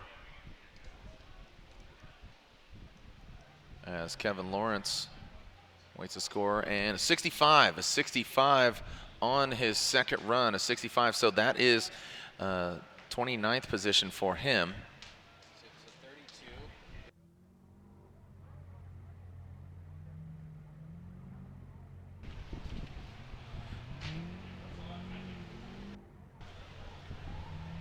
So yeah, just showing up here, we had a particular amount of drivers. Unfortunately, vehicles had to retire. Some vehicles retired, and some might have some incompletes, like Juwan Albon. So, according to my count, with Meeks going out, that means that there really should only be the potential of one driver out of competition. So very important. So basically 33 drivers, if they all got scores, one driver would not be competing. Got it. João Albon from Brazil in this Barbarious Achilles Tire C7 Z06. He had an incomplete run. He's looking a lot better here. I know right from jump he had kind of a mistake and shut it down, but now navigating the course could definitely be a little bit closer here on the line. Definitely ripping through the course, but as far as execution, we have seen better for some other drivers. Well, he is very early on his initiation, getting right through that first inside clip, back on throttle here, and really just looking to put a score on the board because we still have some incompletes out there, but he'd like it to get as high as he possibly can naturally in order to fend himself off from getting knocked out of competition. Looks like just one driver right now, with the mathematical possibility of being knocked out if all 33 get scores. Here he is coming down the hill here, and he's back on throttle right there, just a bit past that first inside clip. Sweeping out to the second outside zone, come up a little bit short there, and as you said, he was really flying through the course, but leaving a little bit left to be said for line and angle. So there it is, Jared. A 72 for João Albon, the Sheriff. As Dillon Hughes had an 83 on his first run. He's going to have another go, another stab at this Michelin Raceway Road Atlanta course. And here comes D. Hugh. The Dozer, O'Reilly Auto Parts, Permatex, Black Magic, Rain-X, Fast Orange, Huddy Racing, BMW.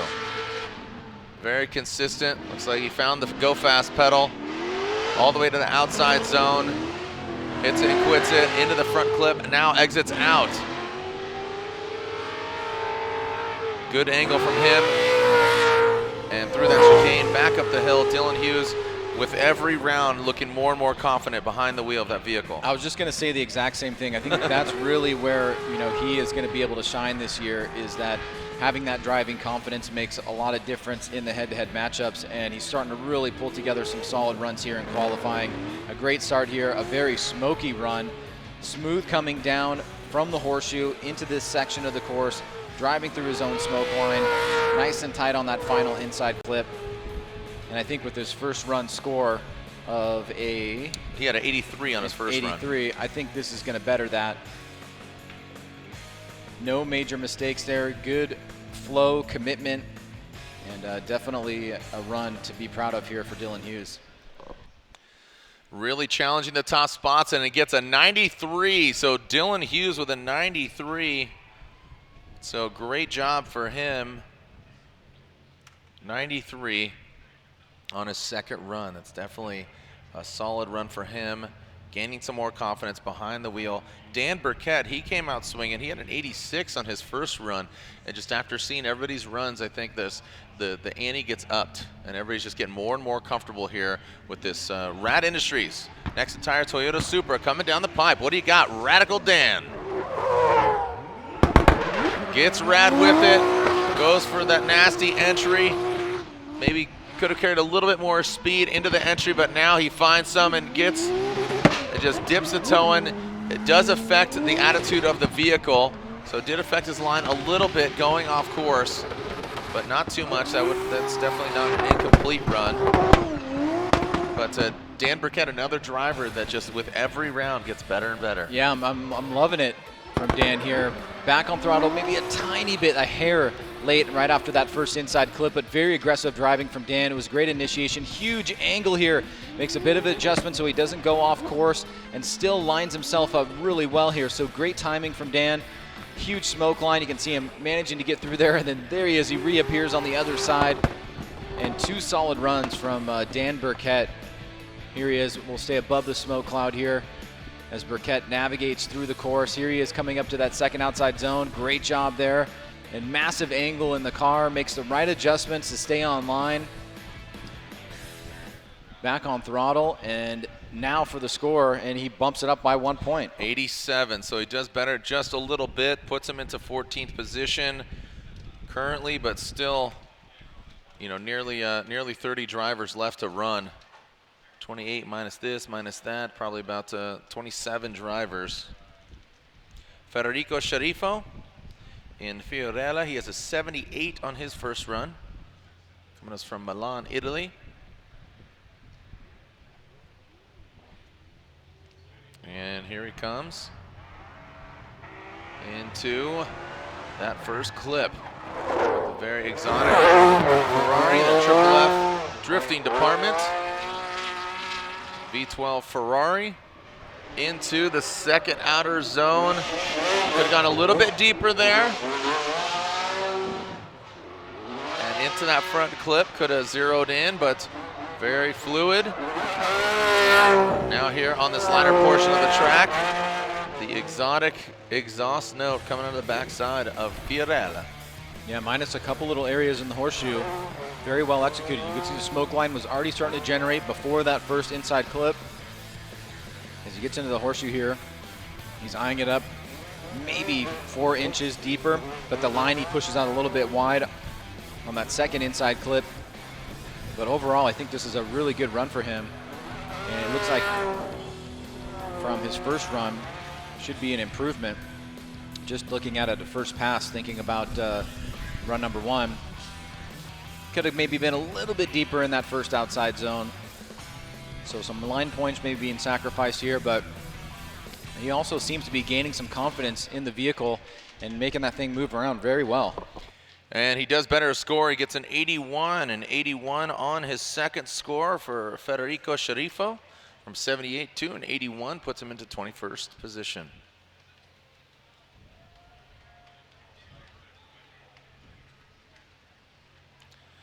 Next up, Taylor Hull.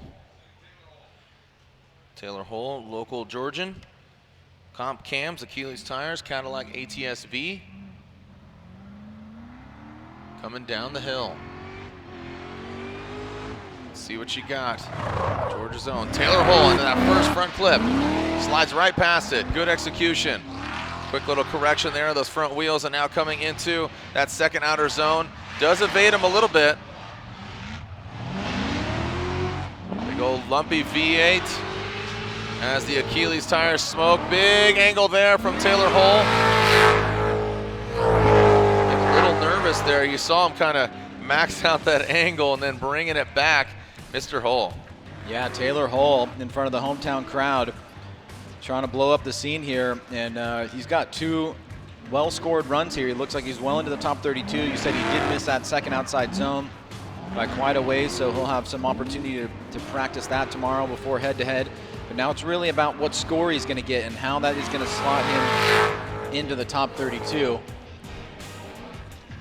Overall, looking pretty strong here. The car looks reliable, and he has an 81, so I don't think he's going to be on the threshold, but he would like to go a little bit north of there. Yeah, with some 70s and whatnot, it looks like he will be comfortable, but you always just want to kind of, you know, get better and better because you know you're going to go against. So he, look at that, gets another 81. So currently into 21st position. Taylor Hull holds on to that spot for the time being. Dirk Stratton is up next. You can see as the smoke accumulates, gets thicker and thicker here when the wind gets minimized. And it looks like the flags aren't waving as much as they were when we first started. So Dirk Stratton, Lingenfelter Performance, Achilles tires, Stratton Chevrolet Corvette. As Dirk Stratton, he has an 87 on his first run. Big angle from Stratton. Going for it in that second outer zone. And now out of the horseshoe and into that final clip goes Dirk Stratton.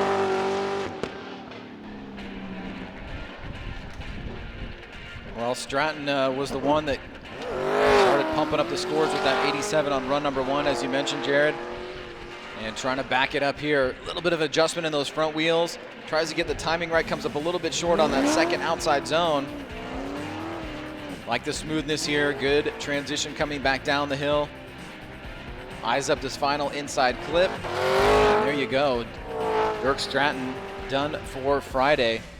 Here it is above the smoke line from the drone falling. I'm up the hill here. Great execution on that first outside zone, but just not pushing out as wide as he would have liked for that second. Still a very aggressive run from him. So Stratton with that 87 and another 87. So look at that, back-to-back simultaneous scores, 87 and 87 for him. And holds that number 14 spot. Next up, Jeff Jones. He had a 91 on his first run. Really well done by this Doc Edelbrock 370Z from Southern California.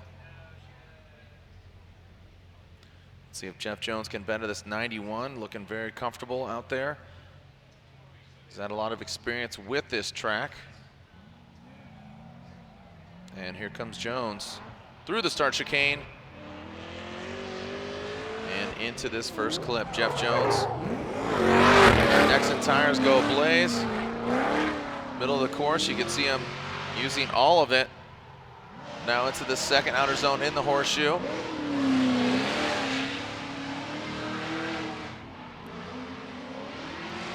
And through and out. Very smooth execution from Jones. Just quickly ripping through. Well, Jones sitting comfortable in that 91. Trying to back it up here. Gets through that first section of the course, fairly unfazed. Now is trying to sweep out wide, leaves a little bit on the table there, but tighter on that inside clip. Now coming back down the hill. Let's take a look at the line. Tighter line as he eyes up those 2 markers, but still able to hit that final inside clip. And thanks everybody watching online. Looks like 63% of you still think from our Instagram poll that Odi Bakchis could take the win here this weekend. Wow. It's a pretty significant percentage. Yeah. 63%. And Jeff Jones with his second score in 87. He does not better his first score of a 91, but still a very competitive qualifying run. Alec Honadale, he is at the top of the hill. He does not have a score. He needs to put a significant score up here on the board. You could take a look at that Permatex Pro qualifying leaderboard, and you can see 83, 82. That's just getting 19. So here we go. Alec Honadale, do or die for his ISR S14. Whoa, goes for that entry, and it looks like might have salvaged it, Ryan, but really going for it. I'd love to find out from his team why he didn't go on his first run, but now Alec Honadale seems like he is ready to just go for it. He knew he needed to go for it. Was that too aggressive, or was there a reason he went so hard? Oh, scary moment there. He could have lost that wheel or tire very easily, and then right there it kind of mixes him up. But I agree with you, Jared. He definitely saved it. I think he will receive some deductions for that, and so he will be fighting for that, his position in qualifying. But an extremely aggressive run here from Honadale, really trying to go and max out the points. Look at how much angle he had in the car, and then as he whips it back around, so I think he is going to get a score, and we'll see how that fares here for Alec Honadale, who at this point it's at least mysterious to us about why he did not run for his first qualifying lap. Yeah, that Honadale, he said could have. I'm not, we're not the judges.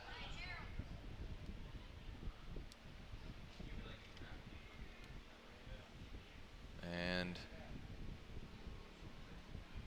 as we are waiting for Honadale's score, 22 drivers left, including a few that don't have scores, that being Travis Reeder. Drivers actually have scores. So, as we talked about, 33 drivers, 1 driver watching from the sidelines. Who's it going to be right now? Reeder and Denofa if it ended right now.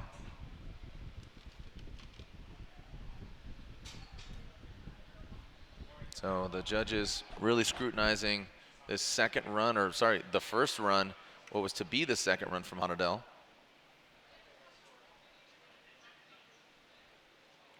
And there it is. So a 58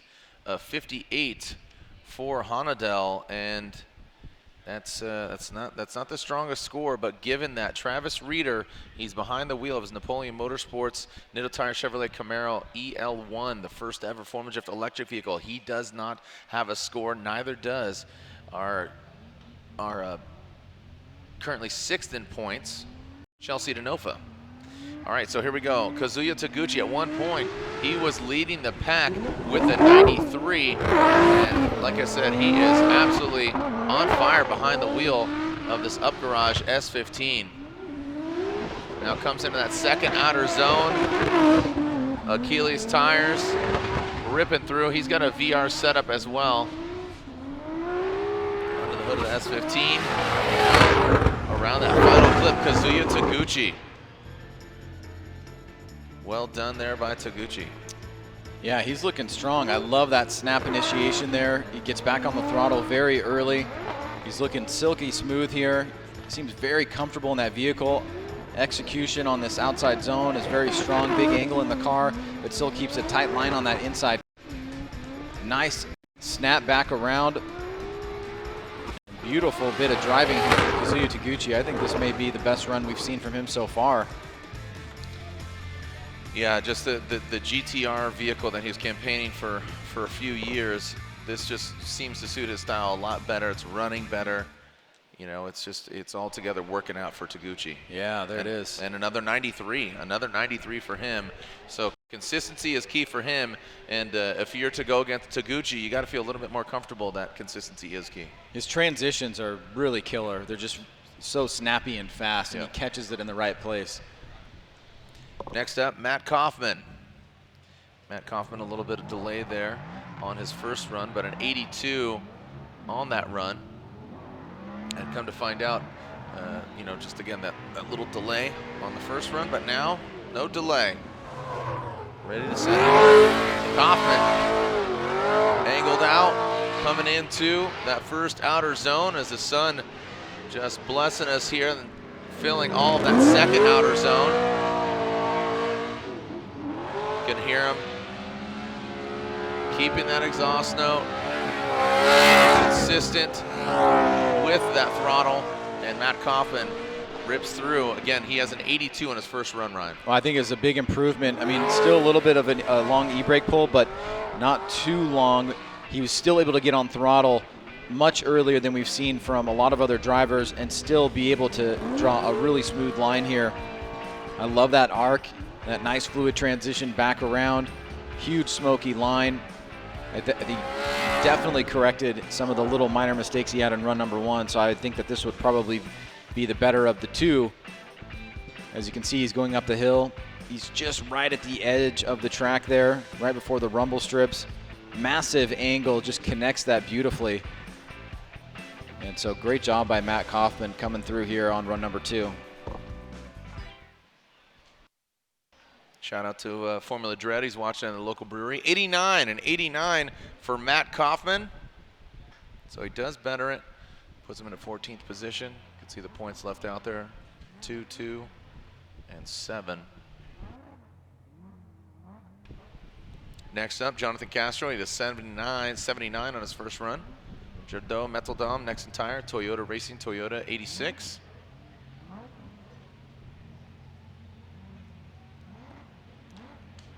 Let's see if Castro can put down. As I said, the smoke just sitting still. This could be a problem later on tonight under the lights as Castro comes out of that chicane. Initiates into the front clip. Right on it. Now heads up the hill. Really good fluidity. Oh, man. Throws a lot of angle at it, but that kind of worked out for him. Almost ping-ponging off of that second outer zone. Big angle there from Castro. And an exciting run to watch from this Dominican Republic driver. Well, Jonathan Castro, I talked to him yesterday. He was like, you know, I just want to spend more time in the car. I want to be driving more. I want to be doing more things. And with what he's laying down here, you can only imagine what happens if this guy puts more time in that vehicle. He had some tremendous battles at Orlando, and his qualifying run, one of the smokiest we've seen so far. Just a great job here overall. No major mistakes. He was much deeper into that second outside zone the second time around. Let's take a look coming on board up the hill here. Just lays into it and right there on the line. Unbelievable shot and great driving. That was incredible, man. Yeah. I mean, it's just unbelievable. We're getting spoiled now. I know. Well said. Well said. That was insane. And an 87, so he does better considerably. An 87 for Jonathan Castro, puts him into 17th position. Saw Castro in the lobby this morning. He was reviewing the tapes, reviewing his runs, trying to, you know, do his homework and get in the mindset. And also he's a savage because I know one of his team took a photo of his breakfast. It was oatmeal with Fruit Loops on top of it. All right, here we go. Ryan Littoral. That is pretty savage. That's pretty savage. Ryan Littoral here in this power stop, brakes, Coro Works, Nissan 350Z. Ryan Littoral from the 909. Coro Works operated here in Atlanta, Georgia. Oh, man, gets into the dirt. Throws a rooster tail. Man. And he is just whacking that thing. He's got that thing pegged to the floor. Jeez Louise. Yeah, he was really mashing the throttle. You can see that deceleration zone coming into play there a little bit. He was able to get back on the throttle right by inside clip 1, but then he pushes hard here, and he doesn't really float out to that outside zone. He has to drop that wheel, but a very highly tuned and just very aggressive run from Ryan Literal here. Massive smoke column left on track. He's going to be fun to watch in a head-to-head action. Let's see what happens here coming up the hill. Pushing extremely strong, and then right here just loses it a little bit, makes that adjustment, drops that left rear wheel, but he's like, I'm right back on it. And you can see the smoke coming off the car is just so thick.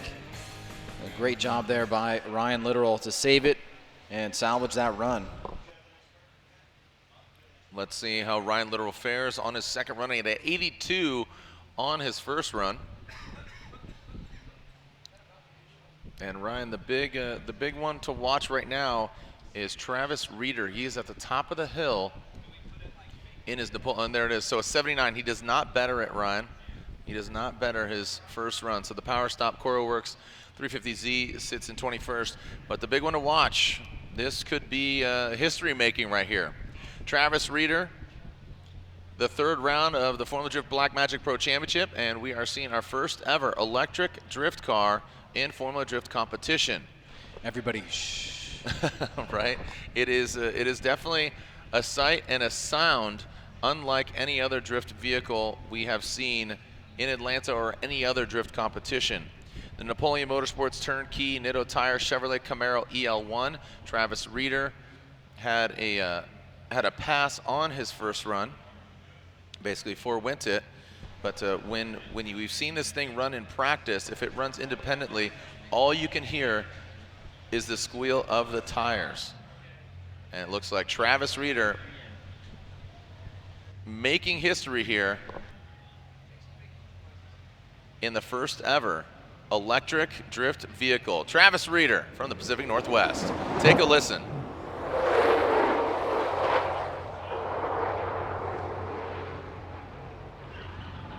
No engine noise at all, but right now the squealing of the tires right there into that second outer zone, dialing in on the first.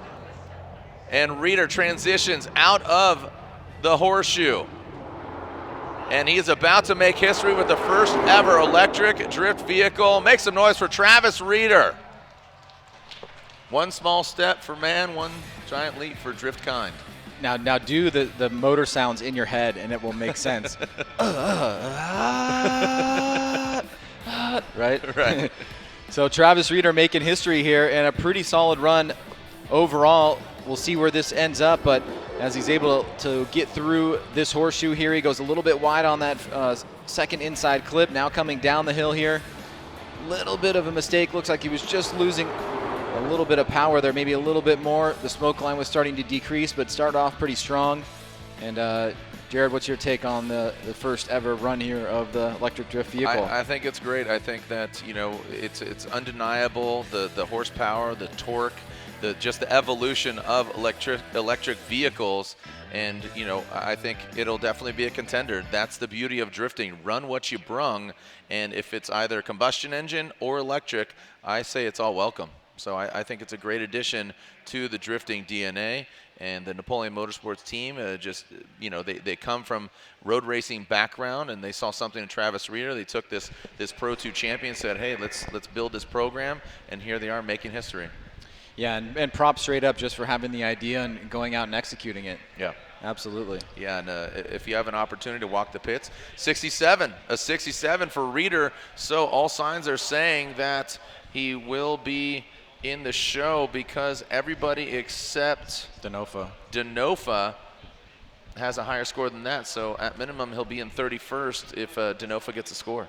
I think it's also worth mentioning that Reeder has run in the backup car at the first two rounds, right? And now that he's had official practice and obviously the qualifying lap, he's committed to that car for the remainder of the event. So we will see that no matter what, unless the car breaks or something like that. Right.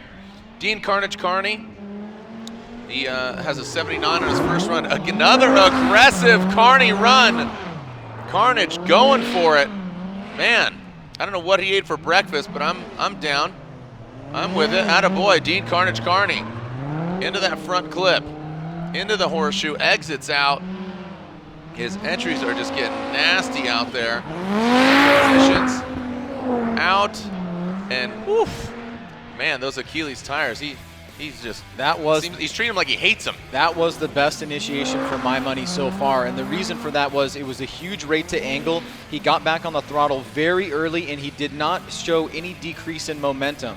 And then as he gets into the horseshoe, he's a little bit off that outside zone, but great job here putting together a very aggressive run. He looks extremely on point. This is certainly going to be an improvement from the first run, and look how fast he is going through the course. An unbelievable run from Dean there, and I'm just loving that initiation. It's a high-risk maneuver, and you know, we were talking to Ryan during the judging setup, and he's like, you know, when guys do those big backwards entries, they maybe make it once or twice out of 10. That was one of those times right there for Dean. He committed it to on the first one. He pushed a little bit too long, and look at that. 93, attaboy. Dean Kearney, a 93 for him, and puts him into the 8th spot currently. Great job there by Dean Kearney. Osbo still leading with a 97. Visick, the 96. James Dean, his Wordhouse Drift team teammate, 95. Forsberg with a 95, and Michael Ez with a 94. Still the Achilles tire looming from Dean Kearney as Pat Gooden, top of the hill. He had an 84 on his first run.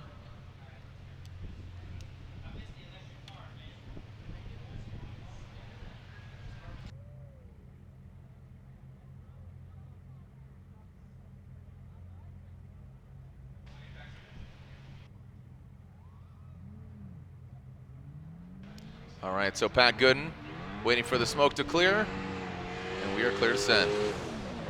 Pat Gooden, straight line initiation right at that front clip. Ripping up the hill. That Vortex supercharged Achilles tire S14, dips the tire. Not too disrupted. Yee-yee. As comes out of the horseshoe. And all the way through, doing it for Donna. I'm digging it. That was solid. Yeah, Pat has been really fun to watch these past 3 rounds, and continuing with strong performances here. He's back on the throttle right at that first inside clip. Eyes up a great line, just a touch deep into that second outer zone, but making it look good here. Wrapping around, now coming back down the hill. And there he is, nice smooth transition back around by Pat Gooden. Just seems really stoked and excited. Great job on that first outside zone, links it into that second outside zone, but just goes a little bit too hot there. But his driving seems very, very settled. Seems confident in the car, and 2 strong back-to-back performances by Pat Gooden. Loving it. 92, a 92 there for Pat Gooden. And even with a 92, I don't want to say only into 12th, but only into 12th, as a 92 is a strong score, but everybody jumping up. Alex Hilbrun. Alex Hilbrun with his second run.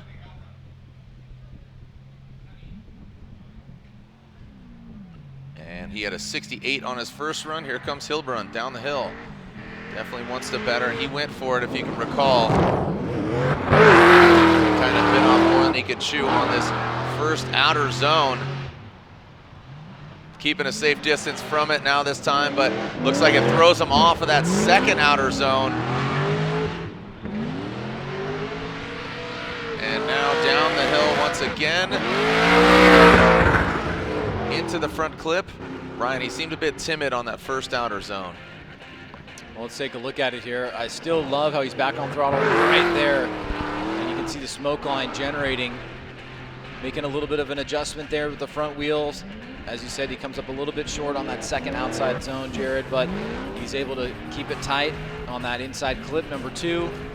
And back down the hill, beautiful smoke line with great angle. There you go, finishing up strong.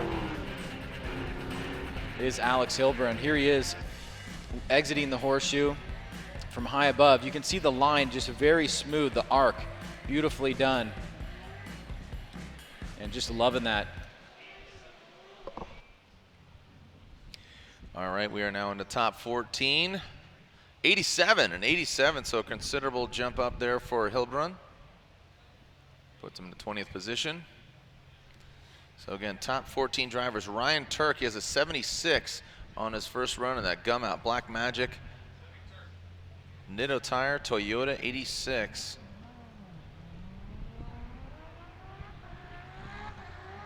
And here comes Ryan Turk. Turk comes into that first front clip. Now transitions into that first outer zone. Very fluid. You can see those 1552 wheels. No corrections at all.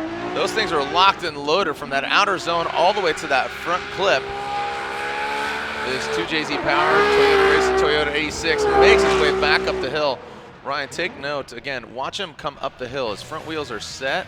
Set it and forget it. Watch. Well, probably one of the smokiest runs. I like that snap. Very limited use of e-brake. And then he uses it to get into that first turn. Boom. Right back on throttle here. Massive angle there from Turk. Eyes it up. Tiny bit short and a little bit late into that second outside zone, but still he's going to receive pretty good marks for that. Now driving through his own smoke line, coming back down the hill. Probably the smokiest run we've seen so far, and there's been quite a few smoky ones. Here it is on board. You get a better view. Again, a very clean line being driven by Ryan here, and that transition back around just making it look smooth, but also aggressive at the same time. So good improvement here from Ryan Turk. It's all the CrossFit, bro. What's going on there? 97, he takes the #1 spot. #1 spot only because he has a second score, because we do have Osbo who has a 97 as well. But Ryan Turk, talk about redemption. Him and his team, again, from round 1 to Orlando to now here, he says his car's running better. It feels tighter, as we were talking about the chassis. And just overall, his team's got to feel elated that they have a competitive car, and he's out here throwing down. So, again, the Toyota of Ryan Turk challenging the 97 of Frederick Osbo. So now, Frederick Osbo, he needs a better. Unfortunately, Ryan Turk's first score was a 76. Knowing Osbo, that's going to be something that he can do no problem. So we'll see. Here we go. Ken Gucci, ready performance. Toyota Racing, Toyota 86 on Achilles tires. Comes into that second outer zone now. You can see quick little stop, a little yank of the handbrake. Just to massage that thing back. And Ken Gucci had a 92 on his first run. I think his first run is a little bit more fluid, but it was still a strong run there on the second one. Yeah, I mean, he's racking up 2 pretty consistent runs here. Very early initiation. There he is back on throttle extremely early before that inside clip, showing that commitment into that first turn. Staying on throttle here, eyeing this up, looking for the best place to get into the keyhole area. Pretty good job on that second outside zone, wrapping through that inside clip. Another massively smoky run here. And there he's gone, and now he's back, keeping that angle in. And then finally through this last inside clip, he was nice and tight there. Here he is. You can see that little tiny adjustment to the front wheels. One of the only noticeable mistakes that we saw there from Ken. But outside that, he's been able to put down 2 solid, consistent runs. He's deep into the top 32. And it looks like he'll be able to take home some really solid data from today and improve. So he does better at my first assessment there was I liked the first one. It seemed a lot smoother, but just overall you can see the line 29, angle 27, and style 38. So just a few dings there in each category, but collectively a better score than his first run of a 92. So a 94 on Ken Gucci's second run. You can see the smoke just lingering. So currently 740 on that PM dial as Mike Essa, 94 in his first run. Comes in, drops in with those Achilles tires. That's what Ken Gucci has as well this year. Oh, you see Essa kind of scramble to grab the wheel there, but the car not too affected. And Essa brings it on home. Ryan, that dirt drop just affects the car just a little bit. Well, Essa, here he is, big angle, and again, another driver getting on early. So a lot of drivers really take into heart what the judges are saying in terms of the criteria. Smoothness there from Michael S. A little bit of a dirt drop. He comes a tiny bit unstuck, pushing a little bit too hard. But if you're going to push a little bit too hard, I think we'd rather see that than not hard enough. Nice flick back around. Good transition there from Michael S. Let's take a look. Massive angle. You can see he makes that adjustment. Does it for the save. He comes hopping around a little bit. And just one tire drop there, it looks like. So he'll receive a slight deduction for that. But you can never shy away from enjoying an aggressive run, especially in that area of the course. Right. You know, the dirt that goes up, people get excited about that down there. Oh yeah, the sand people, dude. They're right there in the mix. So a 90 on his second run does not better his first run. A 94 on his first run. He holds that number 7 spot. Next up, James Dean, your 2-time and defending Formula Drift champ.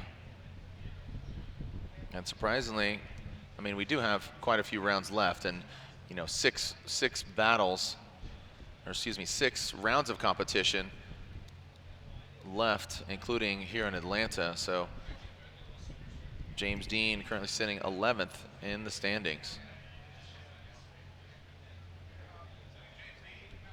All right, James Dean says, let's go. Let's party. James the Machine Dean.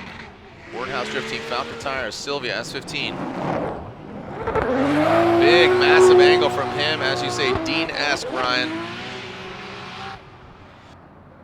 And very fluid, gets all the way out there. That's, Ryan, that's what you talked about. Just flirting with the dirt. Where the red clay dirt meets the black asphalt here at Road Atlanta, Michelin Raceway Road Atlanta. Wow, I mean, Yeah. Unbelievable run here from James Dean. Again, very early back on the throttle after initiation, huge angle there. Makes a little bit of an adjustment there, tiny dirt drop, and he got into that zone a little bit early, but he makes it look so good. The smooth driving here coming down the hill, huge smoke line coming through it now. Nice transition back around, just extremely fluid and dynamic as he moves the vehicle up the hill here. He's right into that first outside zone. Beautifully executed.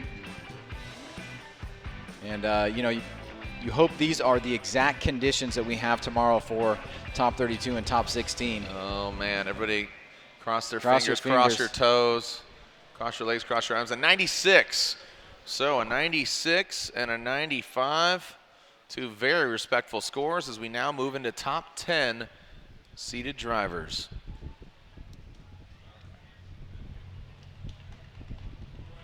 Next up, you can't see him through the smoke, but he's there.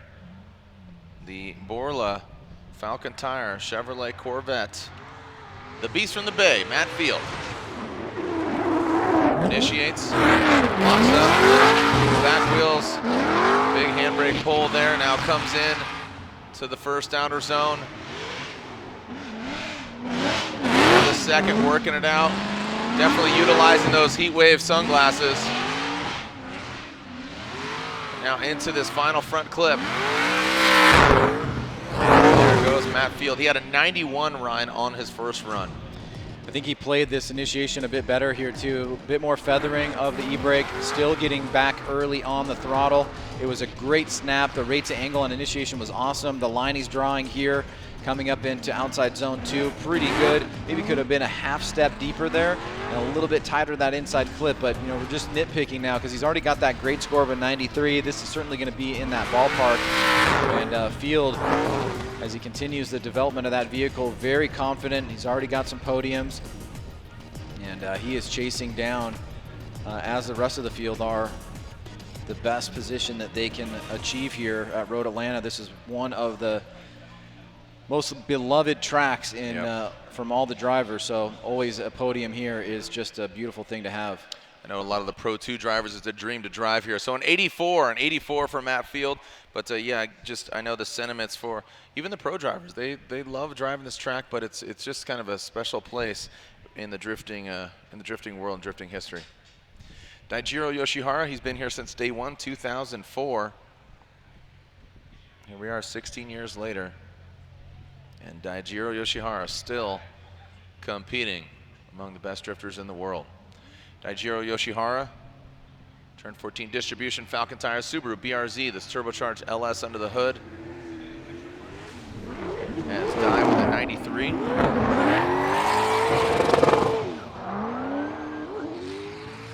As Dai Yoshihara driving so fast, getting a little out of focus there. And approaches that front clip and now out of the horseshoe. Back on it. Ryan, does that better a 93? I'm not sure. Let's take a look at it again here. Big long e-brake pull. You can see the momentum kind of drop down there, and he is on a pretty decent line coming up into the second outer zone. I want to get a better look at that from the drone side of things, but he's still deep into that second outside zone. Good job there on the inside clip. Nice fluid motion back around. Here he comes on the final turn, and nice and tight on that inside clip. So a lot of drivers racking up really good points on that first outside zone from Dai. The line was beautiful, very tight. Look how smooth that is, and the transition was just very flowing as he finishes up that last section of the course. So no major mistakes there. I think it'll be definitely in the ballpark of that 93. But the initiation maybe a little bit better second time around. 95, a 95. So he jumps up, and even with a 95, still not into that #1 spot. So holds that 5 position. Vaughn Gittin Jr., we saw him on his first run, get into the rumble strip, drop a tire, and still completed it enough to garner an 83 on his first run. So now Vaughn sits atop the hill in that Monster Energy Nitto tire, Ford Performance Mustang RTR.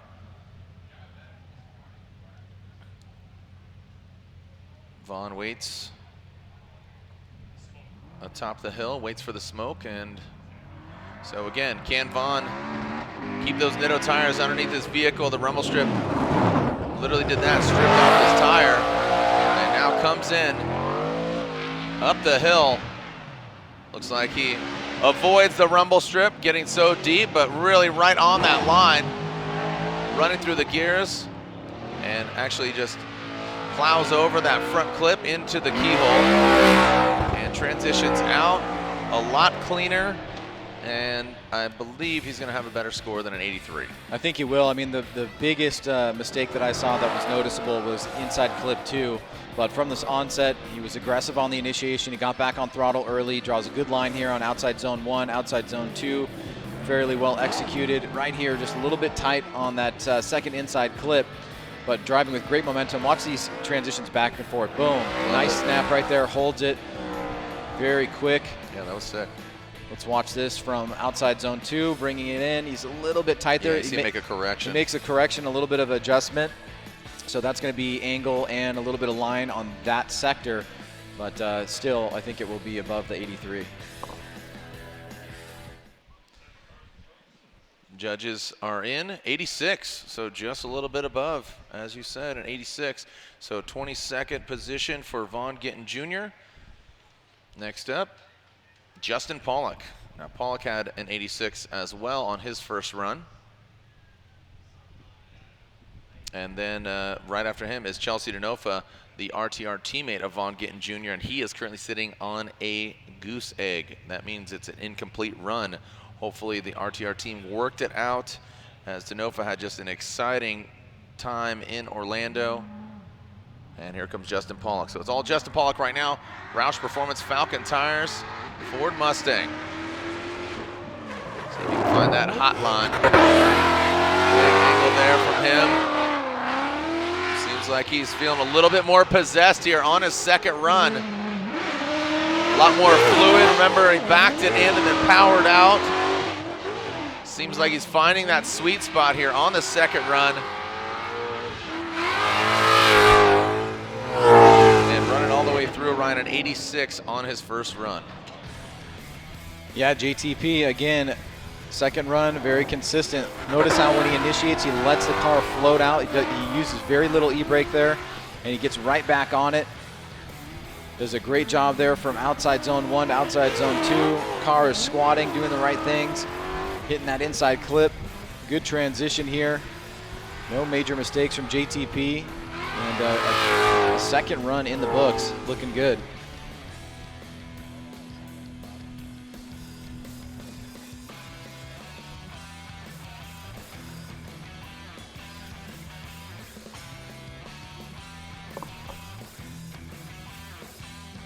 Justin Paula kicking out a lot of smoke, and it's still lingering. The wind and all the flags absolutely sitting dormant right now. All the flags around the venue. And an 89. An 89, he does better it. An 89 on his second run. And now we go into Chelsea Denofa. And this is the final driver that does not have a score in order to compete.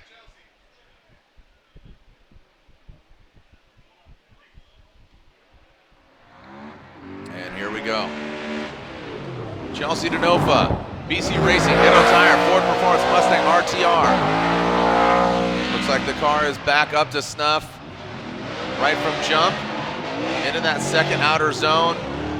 Saw him working it into that second outer zone as well. And now out of the horseshoe, into that final clip, transitions through. And Chelsea will be getting a score. Where it's at, we'll find out. Well, and the score was the most important thing, right? And it was incomplete. Mostly important that it be above a 58, because that is where the 32nd driver of Alaconadale is right now. So this run, in principle, if it scores above that, should knock out Alaconadale. He was currently sitting in the 32nd spot. So I think that is what's going to transpire here as soon as this run comes in, as we come from above with Denofa.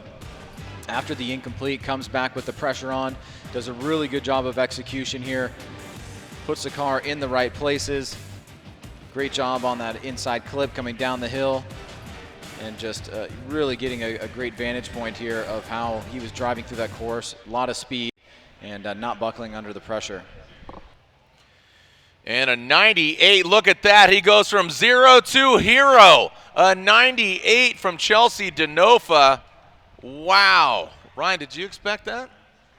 It was pretty good. It was good. It was pretty good. It was good. I was a little more nervous for him than anything. Maybe I was just focused on him keeping it together, but look at that, a perfect score in style, and that's what he really prides himself on, is that style, that impact, that fluidity, that commitment, and that's, man, 98. So from 0 to literally hero, but you know who's going to try to stop him? Osbo, Visick, Wang, Forsberg, Bakshis. Next up, our top 5 in standings, Frederick Osbo. He already has a 97. And again, we take the best score of the two. It is not combined. So Chelsea jumps up. And here comes Frederick Osbo, the Rockstar Energy Drink. Next entire Toyota Racing, Toyota Corolla hatchback. Comes up the hill. And I mean, this thing, he just puts it in all the right places. Look at, ding, ding. It's like a pinball bouncing around this Road Atlanta track, right on the line. Transitions out, right on the edge of the course. Watch this fluidity here. Bang, great to angle there, Ryan. Maybe a little bit of a hesitation there, but for that little hot hatchback, Ryan, that's very challenging of Chelsea Denofa. Yeah, I don't think it's going to be the 98, and the reason why is because of this. Huge initiation, great job, but he lets it drag out, and then he's back on throttle there. He could have got on a little bit earlier. That's the thing that you've been seeing with a lot of the drivers that are fully committing. I mean, he might have a perfect line score here overall, and it's going to be well into the 90s. And you know, maybe I'll get high on my face and be wrong, but I think Denofa's run was just a little bit more dynamic on the initiation and back on the throttle very early. Yeah, that is the 6 shot. Yeah, compared to some of the other runs, I would agree, and I think that's a point of sensationalism for you and your eyes, and of course the judges. And a 99, a 99. So a near perfect run. Frederick Osbo, because who had 99s earlier this year? We had Dye, and was it Osbo, right? Yeah, Osbo got the other 99. So, man, Osbo just becoming this qualifying giant. Where was the 1 point? I didn't see. I missed it. Where was the 1 point? Angle? Is that you? Lontaine? Where was the angle? Where was that one angle point at, bud? Piotr Visick initiates. Big angle from him. Wardhouse Drift Team, Falcon Tires, S15. Now, this is for you, all the fans now, I feel like. These guys are going to go for it. They're already locked in the show. They're all in 90s. They're going to try to go for that 100-point run. And Visick from Poland, he wants to put on a show, and he's doing that right now. Visick, he has a 96 on his first run. And that's another challenging run, Ryan. Well, let's take a look at it. Big, snappy initiation. Great job feathering, but he goes a little bit wide on that inside clip. I mean, this is going to be a very fast, dynamic, crazy run from Peter Visick, and sometimes that's all it takes to get the fans and us charged up. But will it be enough to get him up? Obviously, now the standard is 100, right? I mean, that's the number that you got to get. So I feel more confident about this one. I don't think it's going to be 100. No, I don't think. Oh, you just didn't want to make an incorrect statement. No, well, I mean, I'm fine if I'm wrong by a point or two. Right. You know, but you know, it's going to be a 96. 93. Oh. 93 claims. 93 for Piotr Visick on a second run, but like I said, these now we're in the top three. Wang, Forsberg, Bakshis. Wang has a 93 in his first run. Forsberg has a 95. Odie has a 93. The sun just dropping behind the tree line here. And no wind, but truth be told, the wind could kick up at any moment. Remember, we do have Pro 2 head-to-head tonight. Opening ceremonies at 9:15. That's when our live stream begins. But right now, Forrest Wang. Forrest Wang, that Achilles Radio Yellow Speed Racing Energy Innovations S15. Like butter, baby. Getting nuts. Into that second outer zone. You can hear him kind of, maybe a little clutch kick there. That 2JZ Power and S15. Very similar setup to the Wardhouse guys. And Forrest heads back up. Ryan a 93 on his first run. Well, another good run here by Forrest, and you can see he's really utilizing the angle of the car to get down there and slow down as opposed to the e-brake. And for me personally, I like that much, much better. Shows more commitment. Little bit of an adjustment there from exiting outside zone 2 to inside clip 2. Nice job right here, generating a great smoke line. Nice snappy transition back around. And again, we're just seeing a lot of really good back-to-back runs here from some of the top guys. Trying to bring that one-upsmanship here. As Forrest Wang completes his second run of the day. He's sitting on that 93, as you said, Jared. So really it's about positioning and also a bit of pride here. Who's going to be the #1 qualifier? 90, so a 90, a 9-0 for Forrest Wang. He does not better his first score of a 93. Two more drivers left. And that will commence our round 3 road to the championship round. The O'Reilly Auto Parts Road to the Championship presented by Permatex. Round 3, the Formula Drift Black Magic Pro Championship. Remember the Link Engine Management Pro 2 Championship later on. Here comes Chris the Force Forsberg. 95 on his first run in the NOS Energy Drink. Nissan 370Z on Nexon Tires initiates. Dabbles with the rumble strip. Goes all the way out to the edge of the course. Now gets into that first outer zone. Going for the gusto. A little bit late on that. Oh, and a correction there from Forsberg. And like I said, he was going for it, but unfortunately, that will be an incomplete run on his second run. Fortunately, he has a 95 on his first run. Yeah, I think he chose to pull out of that. He went very hot into the first corner, maybe mistimed it a little bit. So I think he knew that at that point it wasn't going to be the #1 qualifier. And then when he gets right here, he realizes I'm tight on inside clip. Let me pull out of this. Let's call it a day. I got the 95. I'm still in a good position here. Was Tommy Moto hurt himself? Oh, I didn't know it was Tommy. All right, so one driver left.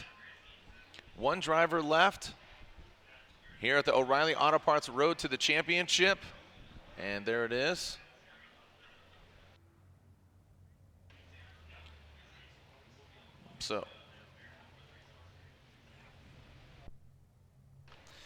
So Osbo with a 99, Denofa with a 98, Odi Bakshi says a 93. Can he better it?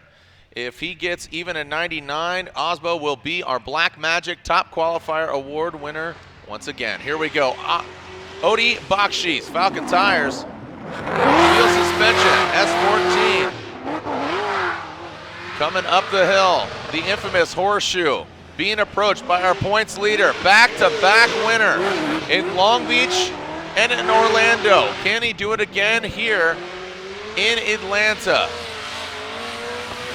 What was the first and now is the last front clipping point. Ryan, again, if he gets a 99, Osbo will still beat him, but if he gets 100, that is obviously the first 100 we've seen in a long, long time. Well, Odi Bakchi is trying to make a statement here, starting off pretty strong, looking good coming through this section of the course. Really tight there, beautiful job on the outside zone number 2 and that inside clip. Going for the gusto here is Odi Bakshis. The run ends, it's in the judge's hands. All right, Odi Bakshis as Johnny FPV drops in on Odi. Look at that, flying high above Road Atlanta and brings it on down to our current points leader, Ryan. Well, what's it going to be? And let's not forget, Jared, the action is really just halfway. We've got Pro 2 head-to-head action up tonight at 9:15 Eastern Standard Time as we are in Road Atlanta as we wait for the final score to drop. And there are the times tonight. Pro 2, top 16 of the Link Engine Management Pro 2 Championship, 9:15 local time. And then tomorrow, top 32 begins 4:30 local time. And then top 16, 8 o'clock under the lights. We'll be out here for round 3 of the Formula Drift Black Magic Pro Championship. The scores are in for Odi Bakshis. 96, a great score for him, but not enough. It looks like unofficially, Frederick, the Norwegian Hammer Osbo, will be our Black Magic Top Qualifier Award winner. Behind the wheel of the Rockstar Energy Drink. Next in tires, Toyota Racing Toyota Corolla Hatchback. Ryan, we saw dry weather. Hopefully we see it tonight, and then hopefully we see it tomorrow. Cross your fingers. Cross your toes, cross your legs, but we'll see you later in just a little bit here for round 2 of the Link Engine Management Pro 2 Championship. Rejoin us here at Michelin Raceway, Road Atlanta.